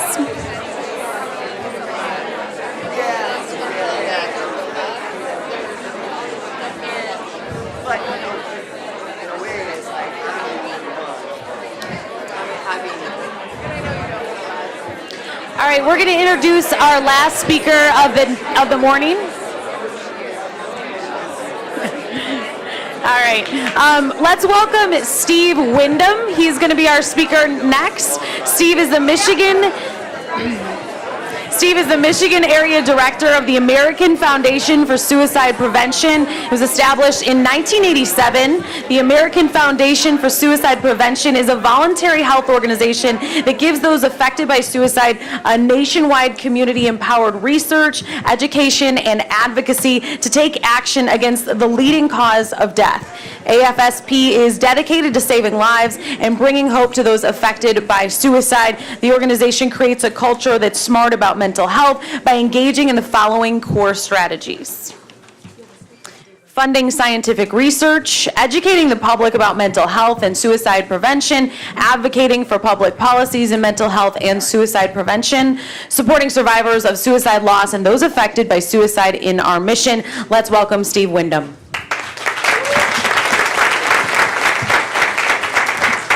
Thank you, everyone. It saves me some breath to not have to introduce AFSP, so thank you so much. Usually that's up to us. But as was said, my name is Steve Wyndham. I am the Michigan Area Director for the American Foundation for Suicide Prevention. Here in the state of Michigan, we have our Michigan chapter, so we cover the entire state, both Upper and Lower Peninsula. So I've actually been to Ishpeming, where Jeff is from, so great town, love it. So if you know anyone or need any of the information we covered today, anyone in the state of Michigan, or even across the country, our Talk Saves Lives program and any of the other 40 programs that we offer nationwide and statewide are free to this public. So actually back on the Haven Wick table, I have a few copies of our program priorities, or you'll have the website at the end of the presentation to get our local Michigan website to get tapped in. We have program requests, a volunteer application, as well as all of our upcoming walks that are taking place this September and October, which fund everything we do. So all the money that we raise here in Michigan helps stay local to fund programming, education, and all the things you heard about what we do at AFSP. Today we're going to cover our Talk Saves Lives program. What you're seeing today is one of 4 modules that comes with this specific program. We're going to talk about our senior citizens, which is 65 and older. This program also has a general basic module, which is just for our general public. We're able to deliver it for ages of 12 years of age and up. So starting in middle school, we've actually delivered this program at a wide variety of middle schools and high schools around the state. There's also an LGBTQ program as well, which we've partnered with Affirmations in Ferndale to host, as well as other LGBT organizations to give some specific insight and education around the LGBTQ community. And there's also a firearms module to this as well. We deliver to law enforcement, first responders, active duty and military veterans, talking with the firearm community about education, not about policy or amendments, but about education, that anyone who does own a firearm needs to be educated in the risk factors and warning signs of suicide, so if necessary, they can secure that firearm. This is an education program, so there is a lot of prevention language in this. If you have been recently affected by suicide or are at a stage of your healing that this might be a little sensitive, it is definitely okay to get up and walk out. I will not think you're rude. We have it happen all the time. We know this topic is a little tough to talk about, but we hope that you'll stick around and learn today about how we can all do something in this fight. But if this is something that is sensitive to you or elicits some emotional response, please feel free to get up and collect yourself. It works. So as we start today, we have to be on the same baseline understanding that suicide is a health issue. You've heard this a little bit today as well. You've also seen some of our awesome slides that was running in the previous speaker. So lots of great information we just want to hammer home with you today. But suicide's a health issue. It's not an issue of morality or sin or character or weakness or strength or courage. It is an issue of health. What we do know, though, is that suicides can be prevented. One day, not right now, but with access to care, treatment, and education, we know we can actually eliminate this leading cause of death. Now, just like any other major health issue, whether it be a heart attack or diabetes or sometimes cancer, there are things that precurse this issue. So there are warning signs that we can look out for, which we're going to talk about today a little later. But we have to understand that one day we can fight back against this. We'll talk today about the scope of the issue, what's going on with the problem of suicide, the research that we've done through AFSP and what we've learned about this issue. We'll talk specifically about our senior citizen population and some things that are focused on that segment of our population. And we'll talk about prevention, what's working in this field and how we are actually actively saving lives. And then this finishes with what can you do. All of you received a Talk Saves Lives brochure. All of the information we're going to cover in the what can you do today. We're going to teach you how to have this conversation, how to reach out, and how to help someone get the help that they need. It can be a very scary thing, but we're going to teach you how to do that. So that Talk Saves Lives brochure really encompasses a lot of the great information. But before we start, and we were just talking in the other room with one of the WWJ reporters, and how we talk about this issue really goes a long way in helping this issue. So if you do one thing today, I want to encourage all of you to remove the word committed from your vocabulary. You do not commit diabetes, you do not commit heart disease, you do not commit cancer. You die by suicide. You do not commit suicide. This word was associated with the topic of suicide long ago, and we did not understand it, we feared it, and we thought it was some issue again of morality and character when we know it is not. If you do one thing, please stop saying committed. You commit crimes, you commit murder. This is not what someone is doing. They are dying from an illness, most often the final symptom of an untreated illness. So if you do one thing today, change your vocabulary, and it can help us go a long, long way. And if you ever see a story or a report or anyone reporting on this issue using the word committed, they are directly violating the Associated Press recommendations on this topic and reporting guidelines. So please reach out to us. My information will be up at the end of the presentation, and we will not publicly shame them, but we will reach out and coach them on how they can better help with this topic. So let's jump in. The scope of the issue. You heard some of these stats today. These are a little outdated. We haven't updated the slides yet because the CDC numbers did just come out from 2017, so you will see some 2016 data, but it takes the CDC about 2 years to vet this stuff. So what we know, though, is that around the globe, 800,000 people die every year by the issue of suicide. According to the World Health Organization, the WHO, this number is actually very modest. We know that nearly 30% of countries do not report on this issue of suicide. So this number is higher than we know it, but even at 800,000 a year, that's someone dying every 40 seconds on our earth by the issue of suicide. So in the less than 40 minutes that this presentation takes, 10 people will have died somewhere on the globe by this issue. Here in the U.S., it's the 10th leading cause of death. You'll see that number, 44,965. Again, we believe it's just shy of 47,000 for 2017. But this number, 47,000 Americans, is more than war, natural disaster, and homicide combined. This is more than double the homicide rate in our country. And you've heard this a little earlier. If you segment this down into 10 to 34-year-olds, it's the second leading cause of death for our young people, 10 to 34. Truth be told, I fall in that age range. But this is a scary thing we're dealing with. I have 3 children, 6, 8, and 2, and they will be dealing with this at one point. Of the other top 10 leading causes of death in our nation, suicide's the only one on the rise. Numbers 1 through 9 are all seeing a decline in their mortality rate, where we continue to see the suicide rate increase. You heard this a little bit earlier as well. We know that for every suicide, there's at least 25 attempts. Again, attempts are those that we know about, cataloged with doctors, police, ERs, but there are many, many more that we don't know about. And as you heard, over 1 million Americans every year attempt to take their life. But the simple training, the simple concept that talk saves lives can help all of these people and anyone else. We also know that a suicide can affect over 100 people in a community when it does occur. That's why these are felt far and wide, and anyone who is affected by these losses needs to seek counseling and therapy. They need to be able to move through the grief of a suicide. It's very complex, and while all loss and trauma is terrible, the loss of a suicide is very, very complex and needs help to move through it. We were just in Lansing a couple weeks ago. You heard our little blurb about policy work that we do. We go to Lansing once a year and do a state capitol day. So if you are politically charged, we'd love to have your voice about laws and policy that make mental health care more affordable, more accessible, and also passing laws around training and education. There's a law that we have in the House right now that's in committee about every single teacher in the state of Michigan, K through 12, will be by law mandated to go through mental health first aid training every time. Yeah, so we're working on it. A lot of great stuff, and we need your voice, because even at an economic level, suicide has a major impact. When I started with AFSP 3 years ago, this number was 59 billion. So in the last 3 years, the additional death toll by suicide has risen the impact by another $10 billion. So with our money-pinching lawmakers, we'd like to drop this number as well a little bit. So the issue's big, but we can do stuff about it, and we've been looking at this for a long time. As you heard, AFSP was founded in 1987, and to this day, we still remain the largest funder of suicide prevention research, only second to the federal government. Every year when we go to DC, we'll be in DC June 9th through 12th. There's a virtual advocacy forum. If you'd like to follow along on Facebook, we will be in the nation's capital talking about issues like this. But since the beginning, we've always been evidence-based and about research. One of the first things we looked at was this question of why. Human beings want a single reason. We want a why. We want to put it away in a compartment. We want to move on, and we want to stuff it down. The problem is with suicide, there is no single reason. Our research proves life events alone cannot cause you to take your life.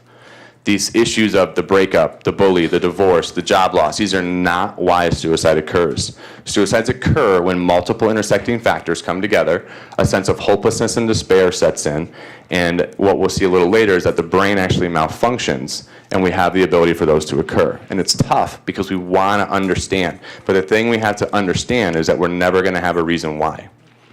You heard this a little earlier as well. Over 90% of those who die by suicide have a mental health disorder at the time of their death. This could have been hidden and completely undiagnosed. This could have been misdiagnosed, mismedicated, or something we're seeing a huge problem with right now is self-medicating. And so we need to be able to have people receive real treatment and stop self-medicating around this issue. But some positivity, and this is again another stat you guys heard. I think someone stole my slideshow from all the other slideshows, but 1 in 4 of us, and I'm in this stat, I will openly admit it, I'm in this stat, 1 in 4 of us deal with a mental health concern at some point in our life. Whether it's depression in high school, postpartum after a child, a breakup, or a job loss, we will experience a mental health concern. The answer is treatment. Not everyone who has a mental health issue is suicidal, and not everyone who has it will die by suicide. We can treat this just as we are treating other major health issues.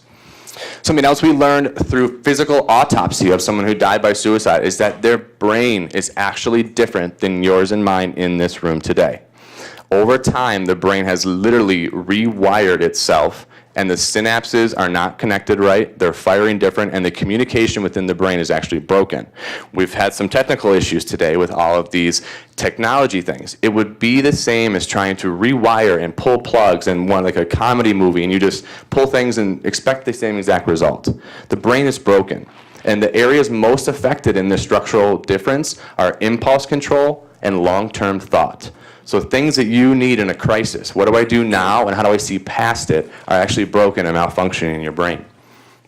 We've also learned through extensive interview that a sense of ambivalence has set in with this person's life. Over time, they've had this side of them that wants to live, but also there's this side of them that develops that wants to die. So this is a key strategy we've come to understand in our prevention, which we'll talk about a little bit later, but it's about connections back to reasons for living, connections with positivity, and removal of negative triggers or circumstances in our lives that cause us to feel that way. One of the big things, too, that we wanted to understand was the perspective of someone who was in a suicidal crisis, or the moment when the suicide has the most likelihood to occur. What we've understood is that someone has reached their tipping point. Their glass has overflown. They've reached a pinnacle. And the thing that everyone has to get away from is that second bullet point, the pain. This is 100% the underlying factor with every single person who has ever hit a suicidal crisis. What we do know, though, is that crisis will alleviate if given enough time. But we know the brain is malfunctioning. There's been a sense of crisis. They've reached their pinnacle. And a very, very intense form of tunnel vision sets in for these people, where readily available resources and support systems would seem out of reach. We know that their brain function is malfunctioning, and that their thought processes and impulse control are limited, and then that's when the suicide has the most likelihood to occur. So while we understand some of these things and through our research, we have to, again, look back at this as a health issue. Now, my grandfather had heart disease, my grandmother had breast cancer, and so there's all of these things that I'm at risk for. I just found out my father has a polyp, so I have to get my colonoscopy 10 years earlier. Great. But that's because I'm at risk for colon cancer. I'm at risk. We have to understand risk. This is a health issue that if we understand our risk factors, we can deter them and alleviate risk to help save more lives. Risk factors come in 3 areas: health, historical, and environmental. Now, the person in the very center of these 3 Venn diagrams, I think that's what it's called. My high school teacher, don't be mad. This Venn diagram, that person in the center is most at risk. Now, that does not mean they will die by suicide. That does not mean they will ever be suicidal. But what this means is that their risk is highest, and what they do to alleviate risk can help their life. Health factors is everything with your mental health. Now, it's everything up here between the ears. We have to take care of our brain. Mental health, if left untreated, skyrockets your risk for suicide. Any of these issues on the screen that you see, including eating disorders, and eating disorders should be on this list as well, but any of these issues, these mental health issues, left unchecked, raises suicide risk extraordinarily. The other thing that we know is that our physical health is directly linked to our mental health. Over 91% of mental health patients have at least one other co-occurring chronic issue, whether it be chronic pain, a history of head injuries, diabetes, arthritis, back pain, cancer, something else. 91% of the time in our mental health patients, something else is co-occurring.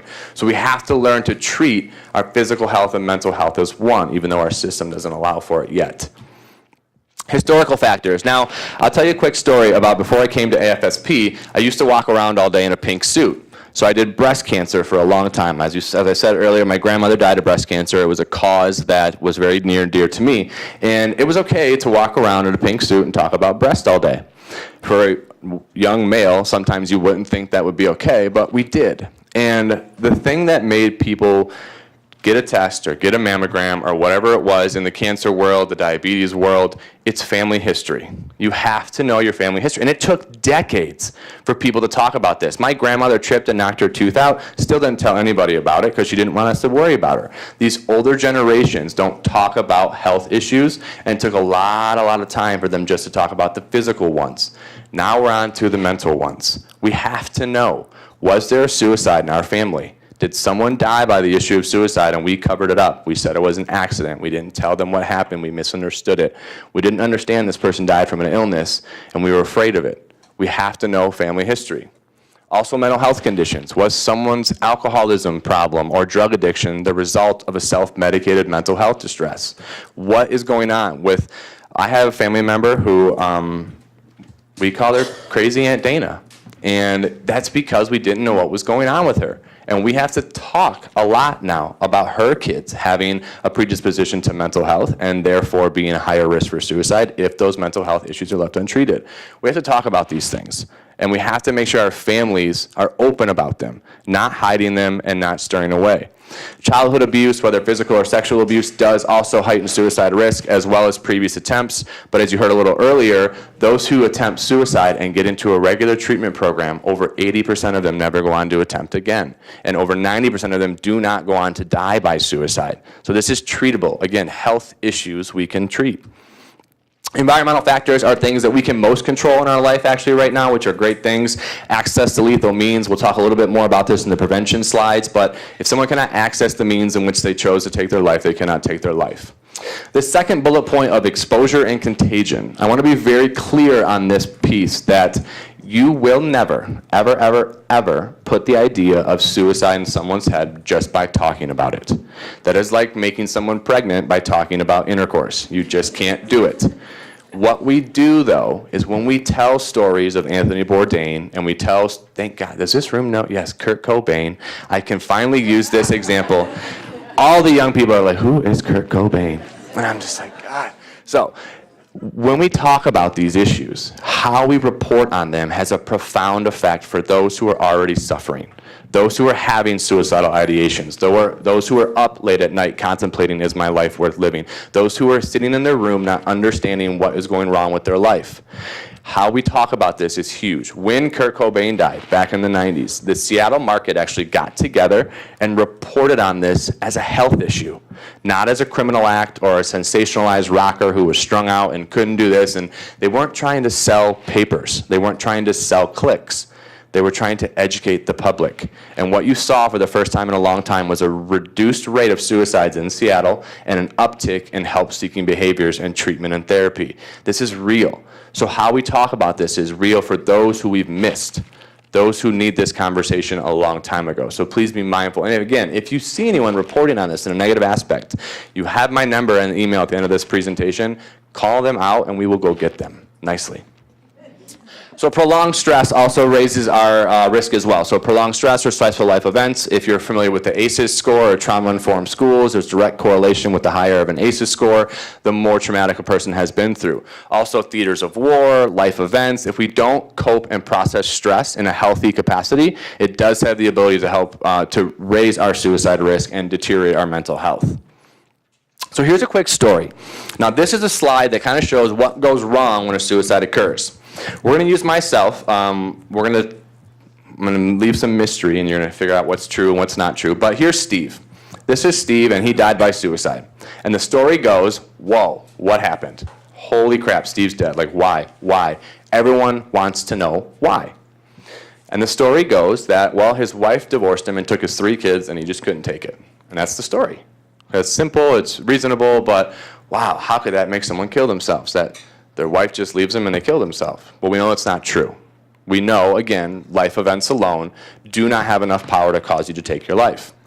Now, these risk factors underneath, which no one talked about, or we weren't open at work, or my family didn't know, or my friends didn't know how to help, these are the things that make this so complex. No one knew my genetic risk for suicide was through the roof. My grandfather died by suicide, my mother had major depression, my sister's bipolar, and I myself was diagnosed with depression at 13. Spent a couple years on medication and antidepressants and talk therapy, then I made the varsity hockey team in high school, started hitting the weights and getting all my anger out on the ice. Figured didn't need this medication anymore, I'm strong enough, I'm buff, I'm looking good in my senior photos, I can deal with this. Go off to college for 4 years, every time the world got hard, would turn to drugs and alcohol. Kept myself numb, would deal with the issues, would deal with the loss, would deal with the pain, and then kept on going. Was able to graduate with no serious run-ins with the law, got a nice new job, moved out to Seattle, and was able to work out there for a little while. Found out about a kid I had back here in Michigan I didn't know about, moved back home to help raise my kid, and then had 2 more of my own after I met my wife. Throughout this entire time, I'm moving up through the company, changing jobs, and my depression keeps rearing its head up and down. And what do? I hit the bottle. I smoke a little bit, I go out for a run, I do these things that I think are helping me. But for years and years and years, as the depression gets worse, my workplace doesn't talk about it, so I get less done at work. I'm on the hot seat with my boss. That makes me drink more, which makes my depression worse, which makes me wake up hungover. I get less done. I'm less time with my kids. I less time with my wife. And then after all this, for years and years and years, my wife divorces me, leaves me with my kids, and I kill myself. This is a very different story than just out of the blue, his wife left and he killed himself. But if you knew about genetic risk and you knew my family had a history, we would talk about it. If you knew that I had depression from a young age, you might say that, hey, that drinking is probably not a good healthy coping mechanism, and are you back on your medication? Are you going to therapy? If my workplace was open about this topic, I might be able to take a couple days off here and there and get myself together and not come back hungover and smelling like booze because I can't get my act together. So also, if I, from a young age, was taught that to talk about this subject, that there is treatment, there is help, I wouldn't think that numbing myself to the problem was the actual answer. So this is a very big issue, a very complex issue, where we cannot blame these things on life events alone, because there's much more to it. So some of the things we're looking forward to in the future are better biomarkers, better ways to early detect mental health disorders and treat them. We're looking for better interventions. Some of the research that we did in the early 90s came the Lifeline and the Crisis Chat Line. Also psychotherapies and medications. So now these 2 bottom squares, not only what's the best and what's new and what's going to work, but how do we reduce the stigma? When I speak at high schools and middle schools, it's amazing to see how quiet these people get when I tell them I was on antidepressants for nearly 4 years of my life. Well, I had to get my stuff together. It's amazing how quiet it is. I've never seen a room full of more rambunctious people than you say the word antidepressant and everybody tunes in real fast. It's crazy. But we're looking for this as well. We're looking for better ways of treatment and better ways to get those access to it. So this is a senior module, so we'll talk a little bit about the senior citizens and some things that they are experiencing. We do know that the rate for Americans that are 65 and older is higher than the average rate. So nationally, our 2016 data is about 13.65 suicides per 100,000 Americans, so our per capita. If you break this out into 65 and older, it jumps to about 16.62 per 100,000. Now, if you go one step further into males that are 65 and older, it jumps to 31.4 per 100,000. Now, this is a very complex issue, and there's a lot of reasons that play into this, but we have to understand and look at these adverse populations and have special attention and focus for our outreach. We also know that senior citizens and aging population are less likely to survive an attempt. There's a stat that we talk about in our youth module that suicides claim 4 times as many young men as they do young females. There's this story about access to lethal means, comfortability with more lethal means. A senior citizen most likely has access to some of these things, and so attempts are less survivable at this age, coupled with aging bodies, other health concerns that might be going on as well. We're seeing less and less survivable attempts. The other thing to understand, and this one hit home for me, my grandfather passed away in August of 2018, and we watched him wither away through depression before he died. He did not take his life, but it was clear that he was ill. It's not natural to get depression. A lot of older people will say, well, it's just part of aging. It's not. It is not okay to live with depression. Some of the things that can heighten this risk and lead seniors to suicide is these life changes that they're experiencing. Isolation by living alone, the loss of a partner or a spouse, or the loss of their close friends. As we age, more and more people die around us, and this is traumatic for these people.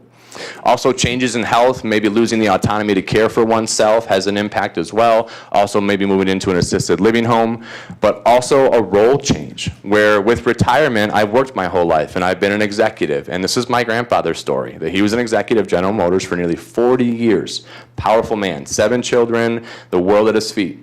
When he retired and he became less autonomous, couldn't drive, had health issues, couldn't speak, we had to set up a calling tree for my grandfather. We had to be able to share companionship with him, get him out of the house. Some days he wouldn't answer, and some days he would. Some days he wouldn't let the nurses at the assisted living home even open the blinds because he was so depressed. But we tried and we reached out. Now, he died of natural causes, but throughout the time, he was very depressed. But we can put specific attention on these populations. There are many senior groups, there are activities councils, there are ride shares. Uber and Lyft have made my grandmother so mobile, I can't even keep track of her now because she can't drive, but she can call somebody and get anywhere. So there are ways to combat this. There are ways to deter these issues. We have to just put the focus on and the education on what is going on and how we can get ahead of it. So it leads us into prevention. So what are we doing that we know can help save lives? These 4 ingredients, which we're going to beat over and over again, this mental health piece, because it's the main ingredient, but these things help deter suicides. So mental health care, family and community support, which is what we're doing here today. We're educating the community. Problem-solving skills. I tell myself and my children every day, yesterday was the easiest day of your life, because today's just going to keep coming. So we have to continue to always learn new problem-solving skills. And then against a lot of myth and disbelief, cultural and religious beliefs have a huge impact in a positive manner over this topic. Having a reason for living, having a connected peace, having faith brings people back to that positive realm of and lessens that ambivalence. But again, mental health is the key ingredient here. The problem is 2 out of 5 of Americans are only getting their health. That means a majority of people dealing with a mental health concern are not receiving their treatment. If you break this back down into that 10 to 34 year range, this drops to 1 in 3 actually receive the treatment they need. Now this is a big story, this is a big issue with access, affordability. I know in the UP there's very limited resources up there and people having to drive 3 to 4 to 5 hours just to receive these treatments. But we're working on things with our policy arm about insurance is covering telehealth, making sure that there's state reciprocity. We do not have mental health parity here in the state of Michigan, which we are working towards to make sure our insurance companies cover our mental health treatment the exact same way they cover physical health treatment. And I would also ask you too, think about if this was 2 out of 5 juvenile diabetes patients getting their treatment. If this was 2 out of 5 breast cancer patients getting their treatment. If this was 2 out of 5 people getting a cast for a broken bone, we would be up in arms about the availability of treatment. But yet, this is something we're dealing with every single day. So what is real treatment though? Because this is a big piece, this is a big question. Yoga, keto diet, CrossFit, retail therapy, driving range, these are not treatment. These are stress relievers. These are not treatment. A real evaluation is necessary. Most of the time, your primary care physician cannot help with this as well, besides a referral. You need to get a referral to a real mental health professional. We have a training for our primary care physicians, but it's not at the level to get them to be able to evaluate and diagnose. We have to understand what we're dealing with, and we have to give it time. We have to be patient. There is no silver bullet. There is no one size fits all. There is no here's your plan, go on it. We're going to have to figure this out as we go. No 2 diabetes patients takes the same amount of insulin. No 2 cancer patients has the same chemotherapy regimen. We have to view this the same way as a health issue that we have to craft our treatment around. Now, there are some laws that are protecting us with insurance. In 2008, the Bush administration passed a law about mental health parity. If you work for an employer of 50 people or more, and here's the loophole, if the mental health provider takes your insurance. Now, we're passing some laws, hopefully, that they can't loop out of that, but if your insurance is accepted at a mental health provider, you should be paying the exact same copay for that visit as you do a visit at your physical doctor. So if it's $25, here's my copay, thanks so much, doc. When you go to get mental health treatment, $25, here's my copay, thanks so much, doc. So we're making sure that this is accessible and affordable. The other piece of it, too, is if you think about this in a health issue, anytime you're diagnosed with a disease, an issue, an ailment, you beef up your self-care. You get more sleep, you get better exercise, you have better diet, better stress management. These things are vital in preventing suicides as well. And sleep. I wish sleep had its own slide. Anyone dealing with any type of mental health concern needs a regular sleep schedule, a regular wake, and a regular sleep time. Every day. Your brain goes through phases and cycles, and it resets the hard drive once a night. You've got to give it time to do that, and it has to be on a regular schedule. The other piece of prevention that's vital, and we've heard it from our amazing speaker earlier, I was able to meet Amanda months back at a meeting. She's great and so brave for telling this story, because this population is a huge piece of the prevention measure. Loss survivors and lived experience people. We know that we have to give them a community of support, of respect, of openness and welcomeness, and to treat this just the same as she has overcome this illness. We should be celebrating this woman the same as we overcome a woman who takes off her wig and has battled breast cancer or chemotherapy or whatever else. The way we clap for a woman who's bald, we should clap for a mental health patient who's overcome their issues. But it's not physical. We don't see it. So we have to be able to talk about it. If you've ever been to one of our walks, an Out of the Darkness walk, you'll see us wearing these beads. There's 9 colors of beads, and each color represents a different affiliation to the loss of suicide. Green is for those who have made an attempt and struggled themselves. Silver is for our first responders and military. Red is for a partner and a spouse. There's 9 colors. I wear 4 colors at every walk that I go to. And it's amazing to see someone with the exact same colors, or one of my colors, on that I've never met, never said a word to, but I know I've been through what they've been through. I know I'm connected to that person. I know they are there for me, and I am there for them. So a huge piece of what we do is the community building, the understanding that we are in this together and that everyone can make a difference. But a big piece of this is time. As I said earlier, with the treatment and finding your own plan and discussing options, you have to give this time to work. When I was a sick kid, I used to go to the doctor every December. I'd get a little pink bottle of amoxicillin. It was bubblegum flavored. And I would take it in the alligator sippy straw for 10 days, and it would go away. This is not physical medicine. This is real chemicals in our brain, in our thoughts, in our personalities. We have to give this time. More time with treatment, more time with connectedness, more time with positivity, less time with negative triggers, less time with impactful trauma experiences. So we have to give this time. So this final piece about prevention, about limiting access to means. So there are lots of ways that we do this, whether it is in a covert way or directly outright. In cars nowadays, there's actually a law that says the air in the car has to cycle so many times a minute. The parts per million cannot build up past a certain amount of the carbon monoxide. This has actually become a less lethal way to try and take your life because of laws that were passed around making sure the air in the car continues to circulate. If you have a newer model car, I would do a test when you get out to your car today and turn the air off. You'll still feel the air moving out of some vent in that car because it's a law.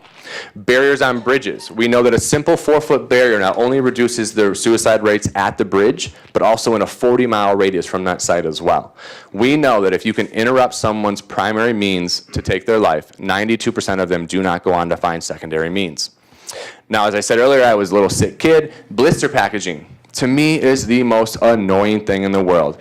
It's a piece of foil and a piece of paper and a lock combination and a fireproof wall, and I have to chew on it, and then I get my knife out and then I cut myself, and it's like I can't get it out of the package. But this is a time mechanism. This is timing. Instead of a loose bottle of pills that I can dump into my hand and have a lethal dose, if it takes me 15 minutes, 10 minutes to get that same dosage out of a blister packaging, someone could call, someone could stop by, my crisis could alleviate, I could call the 1-800 line. This is a time mechanism. And then securing firearms. Again, we know that over half of all suicides are done by a firearm. We know of the suicides by firearm, 81% of them were done by a firearm owned by someone in the home. This is an education movement. This is not a policy or a platform or anything like that we get into the weeds on. This is education. Over a third of American homes have a firearm in them at this moment, and every single firearm owner needs to be educated in risk factors and warning signs. So when an impending suicide is looming, when a crisis might be on the way, that firearm is not accessible by those in crisis. That is our main point of that. So, the fun stuff. What can you do? How do you help? Now, this is tough, but it's simple, actually. All we're asking you to do is have a conversation. Between each of the speakers today, you've sat around and talked and got to know each other, and we'll just continue to do that the rest of our lives. But this can be the scariest conversation we've ever had to have. A lot of people don't want to breach the subject because they don't want someone mad at them. A lot of people don't want to be wrong. But I'll tell you, this is the best time to be wrong. And you need to ask the question in order to be wrong. So what we're going to do when we have this conversation, we're going to watch for the warning signs, we're going to reach out, and we're going to help them seek help, real professional help. Now we're going to teach you how to reach out in a little bit, but first we want to go over the warning signs. Now you saw some of these earlier on the slides that we're flipping through. We're going to dive a little bit deeper into this, and I want you to think about this in a really simple way. Talk, behavior, and mood. 3 easy categories that we can keep an eye out for and know what to look for if someone might be at risk or exhibiting warning signs of a suicide. Now I know all of you can remember talk, behavior, mood because you remember 911. You can remember talk saves lives. You also know what do you do when you catch on fire? Has anybody ever been on fire? You guys can't answer. Anybody ever been on fire? So, think about this. Why do we all know stop, drop, and roll? Because in case I missed it in the history books, there wasn't a time period in our country where kids and people, poof, fire. No, that was never the case. But it's because worst case scenario. You were on fire. I don't know much else that's worse, but you're on fire, and I can yell at you, stop, drop, and roll. Or someone is braver than me can tackle you and roll you around. But you might also remember in your head, in that moment of flames, oh shit, stop, drop, and roll, and you fall. But, and here's a quick side note, my 6-year-old and my 8-year-old know stop, drop, and roll. I didn't teach it to them. So I don't think they're gonna be on fire, right? My 8-year-old knows these 3 words, talk, behavior, and mood. Because sadly, I believe these 3 words will save his or someone else's life far sooner than stop, drop, and roll ever will. But we taught that to everyone because of worst case scenario. Worst case scenario, you are on fire. Stop, drop, and roll. Worst case scenario, someone is thinking about killing themselves. Talk, behavior, and mood. All of us can know this and all of us can help. So what are we listening for? Now, again, in our digital age, this talk can be digital. We teach this to a lot of teachers and parents and educators because this could be in a writing project, this could be in a poem, this could be on social media, this could be somewhere or just expressed aloud when someone's around that I have no reason to live. I should just kill myself. I'm trapped. I'm in unbearable pain. I'm hopeless. I don't know what's going on. Everyone else is better off without me. These are verbalized in some capacity, and this is the earliest warning sign where we have the first opportunity to step in. And we can never, ever, ever write this off as a cry for attention. This is a cry for help, that someone is on the way down a path that this is not a good way of thinking. And it could lead to something catastrophic unless we reach out and step in. Behavior. Now with behavior and mood, again, you heard a little earlier that if these persist for 2 to 4 weeks or more, it's time to have this conversation. Now also, if you've seen this for the first time and you're just learning this information, I had a woman one time come up to me and say, my husband did all of that 15 years ago. And I asked, is he alive? She said, yeah, I just thought he was an asshole. But there was something seriously going on, and fortunately, she finished her story with he got help a few years ago when we were in this treatment, and he's doing these things now. But she didn't know when it happened. But these are things we're looking for, changes in the baseline. Who do we know this person to be? So the first thing we usually see is increased drug or alcohol use. This person is trying to self-medicate, trying to numb, trying to make their problems go away through through drugs and alcohol. The other things are issues with sleep. Now this could be too little sleep or too much sleep. So sleep is a big issue as well. Now, acting recklessly is to the point of abandonment of life. Back to that ambivalence we talked about earlier, that someone literally does not care if they wake up or if they live or die. Driving our car down I-75 at 100 miles an hour with no seatbelt. Using drugs and alcohol to an excess where we don't care if we wake up. These reckless activities, engaging in dangerous sexual activities. These are things that people change and we need to step in and talk about. Withdrawing from friends and family or isolating oneself, not showing up to birthdays, quitting sports teams, not going to book club, missing the family camping trip. These ways that people are withdrawing themselves into a sense of isolation, and they feel that they're less of a burden on others as they isolate. Now, these last two are very dangerous. These are kind of impending issues where if someone is looking for or Googling self-harm or suicidal actions, how do I tie a noose? Where do I buy a firearm? How much bleach is lethal?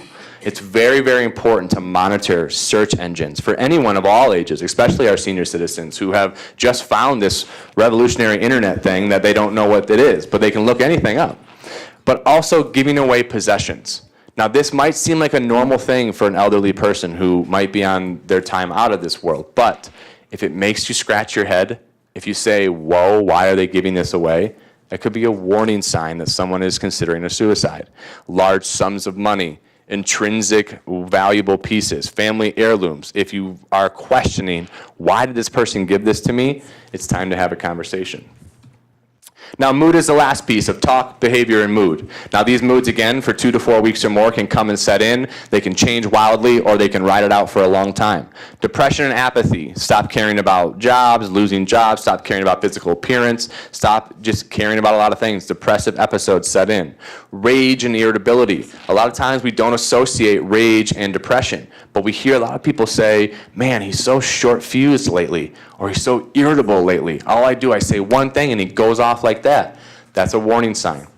Impulsivity, things that flying to Vegas and blowing our life savings, flying to Hawaii and getting married to a person I met yesterday. These impulsive actions of someone trying to feel alive while they're going through this depressive mood or these issues that they're dealing with. And then anxiety and humiliation usually set in later once they've had a rageful outburst and they've hurt someone they loved, or they lost their job due to a depressive episode, or they lost all that money from the impulsive action. The anxiety and humiliation can set in later. But the thing of this, you guys, is that we keep saying 2 to 4 weeks or more, but there is no magic formula. You have to trust your gut. And the other thing you have to do is assume you're the only one who will reach out. When I first started producing this presentation, the slide was a little bit hard for me. My second loss to the issue of suicide was in college. Go Broncos, Western Michigan University. My grandbig, John, we called him QB. He took his life at the end of my sophomore year, but for about 7 months, he did all of this. He joked about it. His drug and alcohol use went through the roof. He was failing classes. He stopped attending meetings, started getting into fights. He went off the rails. And we talked about him. We talked about him at meeting. We talked about him at the gym. We talked about him at the bar. What is going on with QB? Man, what's going on with QB? Man, how do we help QB? We all talked about him, but no one talked to him. And by the end of my sophomore year, he was dead. And so for all of us, it doesn't have to be your story, because all of us can talk. We can all reach out. Now, this can be very scary, as I said earlier, so we're going to teach you how to do this. And again, this is housed in your Talk Saves Lives brochure. But the big thing is do it in private and get ready to listen, to shut up and listen. The biggest thing we tell parents is to, and I'm a parent, so I can say this to parents, shut up. As a kid, you can't say that to a parent. But when we want to fix something, we want to help, we just need to listen. This person wants to be understood, and they want to be heard. They want you just to listen. The only time you do talk is if you express concern or caring. Think about the same conversation you would have with someone if they told you they had breast cancer or diabetes or heart disease. I still love you. We can do this. We're together. That's the only thing you say with this as well. This person is ill. They need your support and caring. And here's the kicker. You have to ask about suicide. You have to use this word that no one likes to use. Have you thought about suicide? Do you have plans of suicide? Have you considered suicide? You have to use the word to take away its power. You cannot say, you're not going to hurt yourself, are you? You're not going to do anything dumb, are you? You're afraid. And this person needs to know you understand and that you can help. And then get them to mental health services. Again, the big kicker here, guys, you're not a mental health professional. There's a room full of mental health professionals in this area. Every single one of these organizations back here we partner with because we don't do the service. My dad was a used car salesman, if you can't tell. Like, all we do is talk about this. They need to have real mental health services. So some people say too, I don't want to say the wrong thing, so I don't want to say anything. Now there are things you can say to derail this conversation. You can unhinge this situation that you've worked so hard to get to the root of the problem. Do not minimize feelings. Do not tell them, I don't care how many different ways you walk to school uphill. It is about not minimizing feelings. Don't tell them, well, I went through that, or back in my day, or I had to do this. What's wrong? It's not that bad. Don't minimize any feelings they have. Also, don't try and convince them their life is worth living. This is not a time for philosophical debate. About the earlier story of Steve with the kids and the dog and the new boat. I don't have a new boat. But there's no reason. If my buddies reached out to me and were like, hey man, like what's going on? Like why would you want to kill yourself? You have a cat, you have a dog, you have a kid. Like, doesn't matter. It's not a time for philosophical debate and debating why someone's life is worth living. And then the final piece, and this is hard, do not give advice.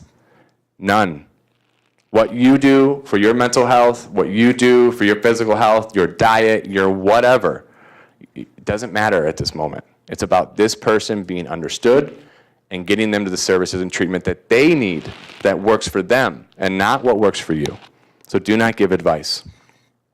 If through this conversation we understand and learn that someone is actually reaching a crisis and that the attempt might take place soon, we need to stay with them, remove all access to lethal means. Now this could be medication, opioids, painkillers, a motor vehicle, a high ledger building, a firearm. Many things in our areas can be lethal if we choose them to be. And we need to escort that person to mental health services, Easter Seals, Havenwick, any of the places that do treatment. ER if necessary. Get a referral from a school counselor. Get a referral from your primary care physician. We need to get this person to mental health services. These are on the back of about every single thing that we produce. These are two amazing lifelines and opportunities if anyone is in crisis. Our younger population is using the text line much, much more. On both ends of these lines, though, are trained crisis mitigators. So they're there to help someone get through the crisis. And if you're familiar with Common Ground, who's in the back of the room, they actually staff this line here in our area. The 1-800 line is a network of local call centers that have intimate knowledge of services and programs in your area when you call in a need for a suicidal crisis. And thanks to Common Ground and Amelia and her team, they do an amazing job staffing this line and getting people help. So please put this out far and wide if you never know when you might need this number. If you do become aware that a suicide attempt is actively in progress, please call 911. We know this is not the best outcome usually at the end for the patient, but keeps someone alive, hopefully. First responders are trained to keep someone alive. Do not try and intervene on a suicide attempt on your own. Please call 911 if you're aware of an active attempt. But the bottom line of all of this is that we can change the story. We can rewrite the script, we can educate our culture and be smart about mental health and suicide prevention, and we can save lives and bring hope to those affected by suicide. It's simple. Stop, drop, and roll. Talk, behavior, mood. Talk saves lives. If you'd like to give us some feedback, we'd love to hear from you on this topic, and if we can improve in any way, TSL participant, Talk Saves Lives participant. Also, please follow us on any and all social media. Grab our web address, afsp.org/Michigan. You can submit a program request if you think that this information in Talk Saves Lives would be available to you at a church or a police department or a school or anything. We've got over 40 programs that are free to the community around suicide prevention and mental health awareness. So thank you guys so much. I hope you learned something today and understand that you can make a difference in this fight. So thank you.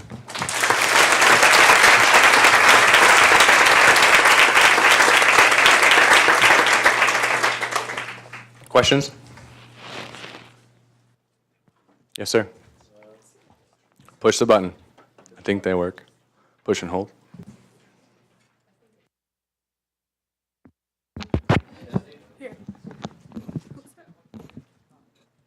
Give him this one. Now I'm really loud here. Okay. Can you go back a couple slides to the mood? So right here, if I go to, I'm sorry, go one step further. Yeah. So I look at all this and I go to the talk page, where you go to the talk page. So you said, okay. So I have the conversation and I ask the question, are you contemplating suicide? And the person looks at me and they're a teenager and they're not going to tell me. They're going to say no. They're going to lie. You still feel like you're checking all the boxes in the previous 3 slides, or you've got a majority of those checked. What do you do then? Again, so I would ask you if this teenager had juvenile diabetes or cancer or any other major health issue and they were refusing treatment or denying that they had it, how would you treat them? If they wouldn't go to the ER to get a broken bone set, we would take them to the ER and make them get that broken bone set.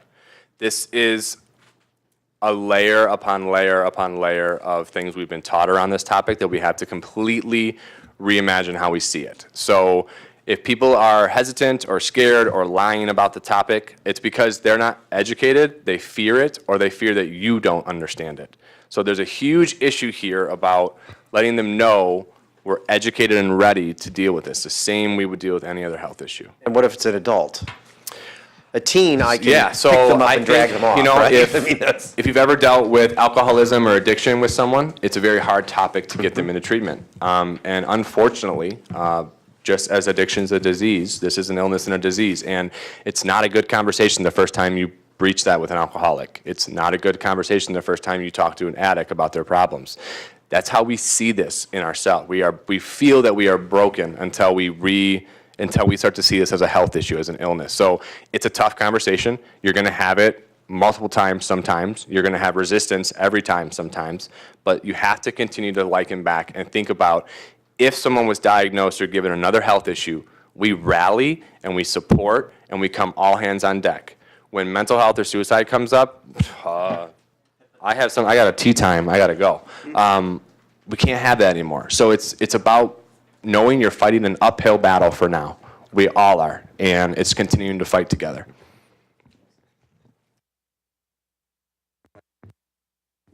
Maybe one more. The avoid. The 3 avoids that you had? Yes, sir. Is that the next one? I can agree with the first one and the third one, try to get them to go get the proper treatment on this. But like the middle one, avoid trying to convince them that life is worth living. That just seems like a natural thing to do to get them to go get the treatment. You try and give them reasons, right? That you have this and you have that. But what we have to understand too is that person's thought process is cracked and broken. That what they see, what you see as a positive in their life with their state, they might see themselves as a negative on that positive aspect, that they are a burden to all of these things I have for living for. So it's a very complex issue, but what we know is that it does not help. So as much as we want to say this, we have to not do it. How do you really get them to go and receive the By professional? helping them see themselves as not broken, that it's an illness they didn't choose, and you have to get them to see it as a health issue, not something that's wrong with me, because it's about health. It's about, you didn't choose this, but we're going to do this together. We have one time for one more.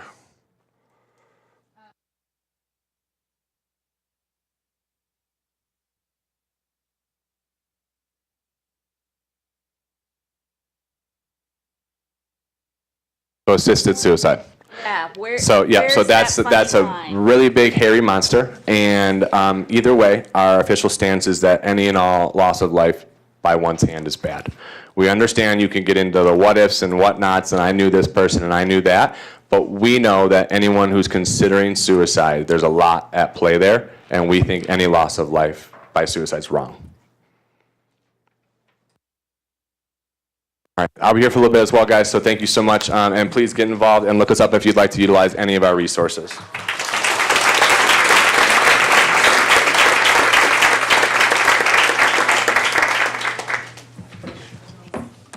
All right, so thank you everyone for coming today. Let's give our speakers, Steve, Jeff, and Amanda, another round of applause for spending time with us this morning. just a couple of things. We did finish a little bit early, so I just want to wrap up a little bit. Please fill out your evaluation. You got it in your little packet this morning. Just your thoughts about what you learned today. There's a front and a back. Please just place it in the middle of your table and we will collect them. Also, we still have our resource tables here, so please feel free to browse those. I think they'll be here for a little bit, so grab whatever resources you need or you want if you haven't already. Also, a really cool thing is you get to take some food if you would like, so feel free to grab some food to go. This presentation also will be available. It's been recorded. It will be available on the Oakland County Health Network's YouTube page. So maybe if there was something you want to go back over, something that you missed, something you didn't get to write down, it will be posted. And also lastly, I know that we've mentioned it before, but we want to mention it again. This topic can be emotional. So please make sure that self-care is important. We will be sticking around. So again, people with the green, if you need to talk to someone, please feel free to, we'll all be here. So if you need to chat, we'll be here. If there's no other questions, just fill out the evaluation, and thank you for coming, and drive safe. Thank you.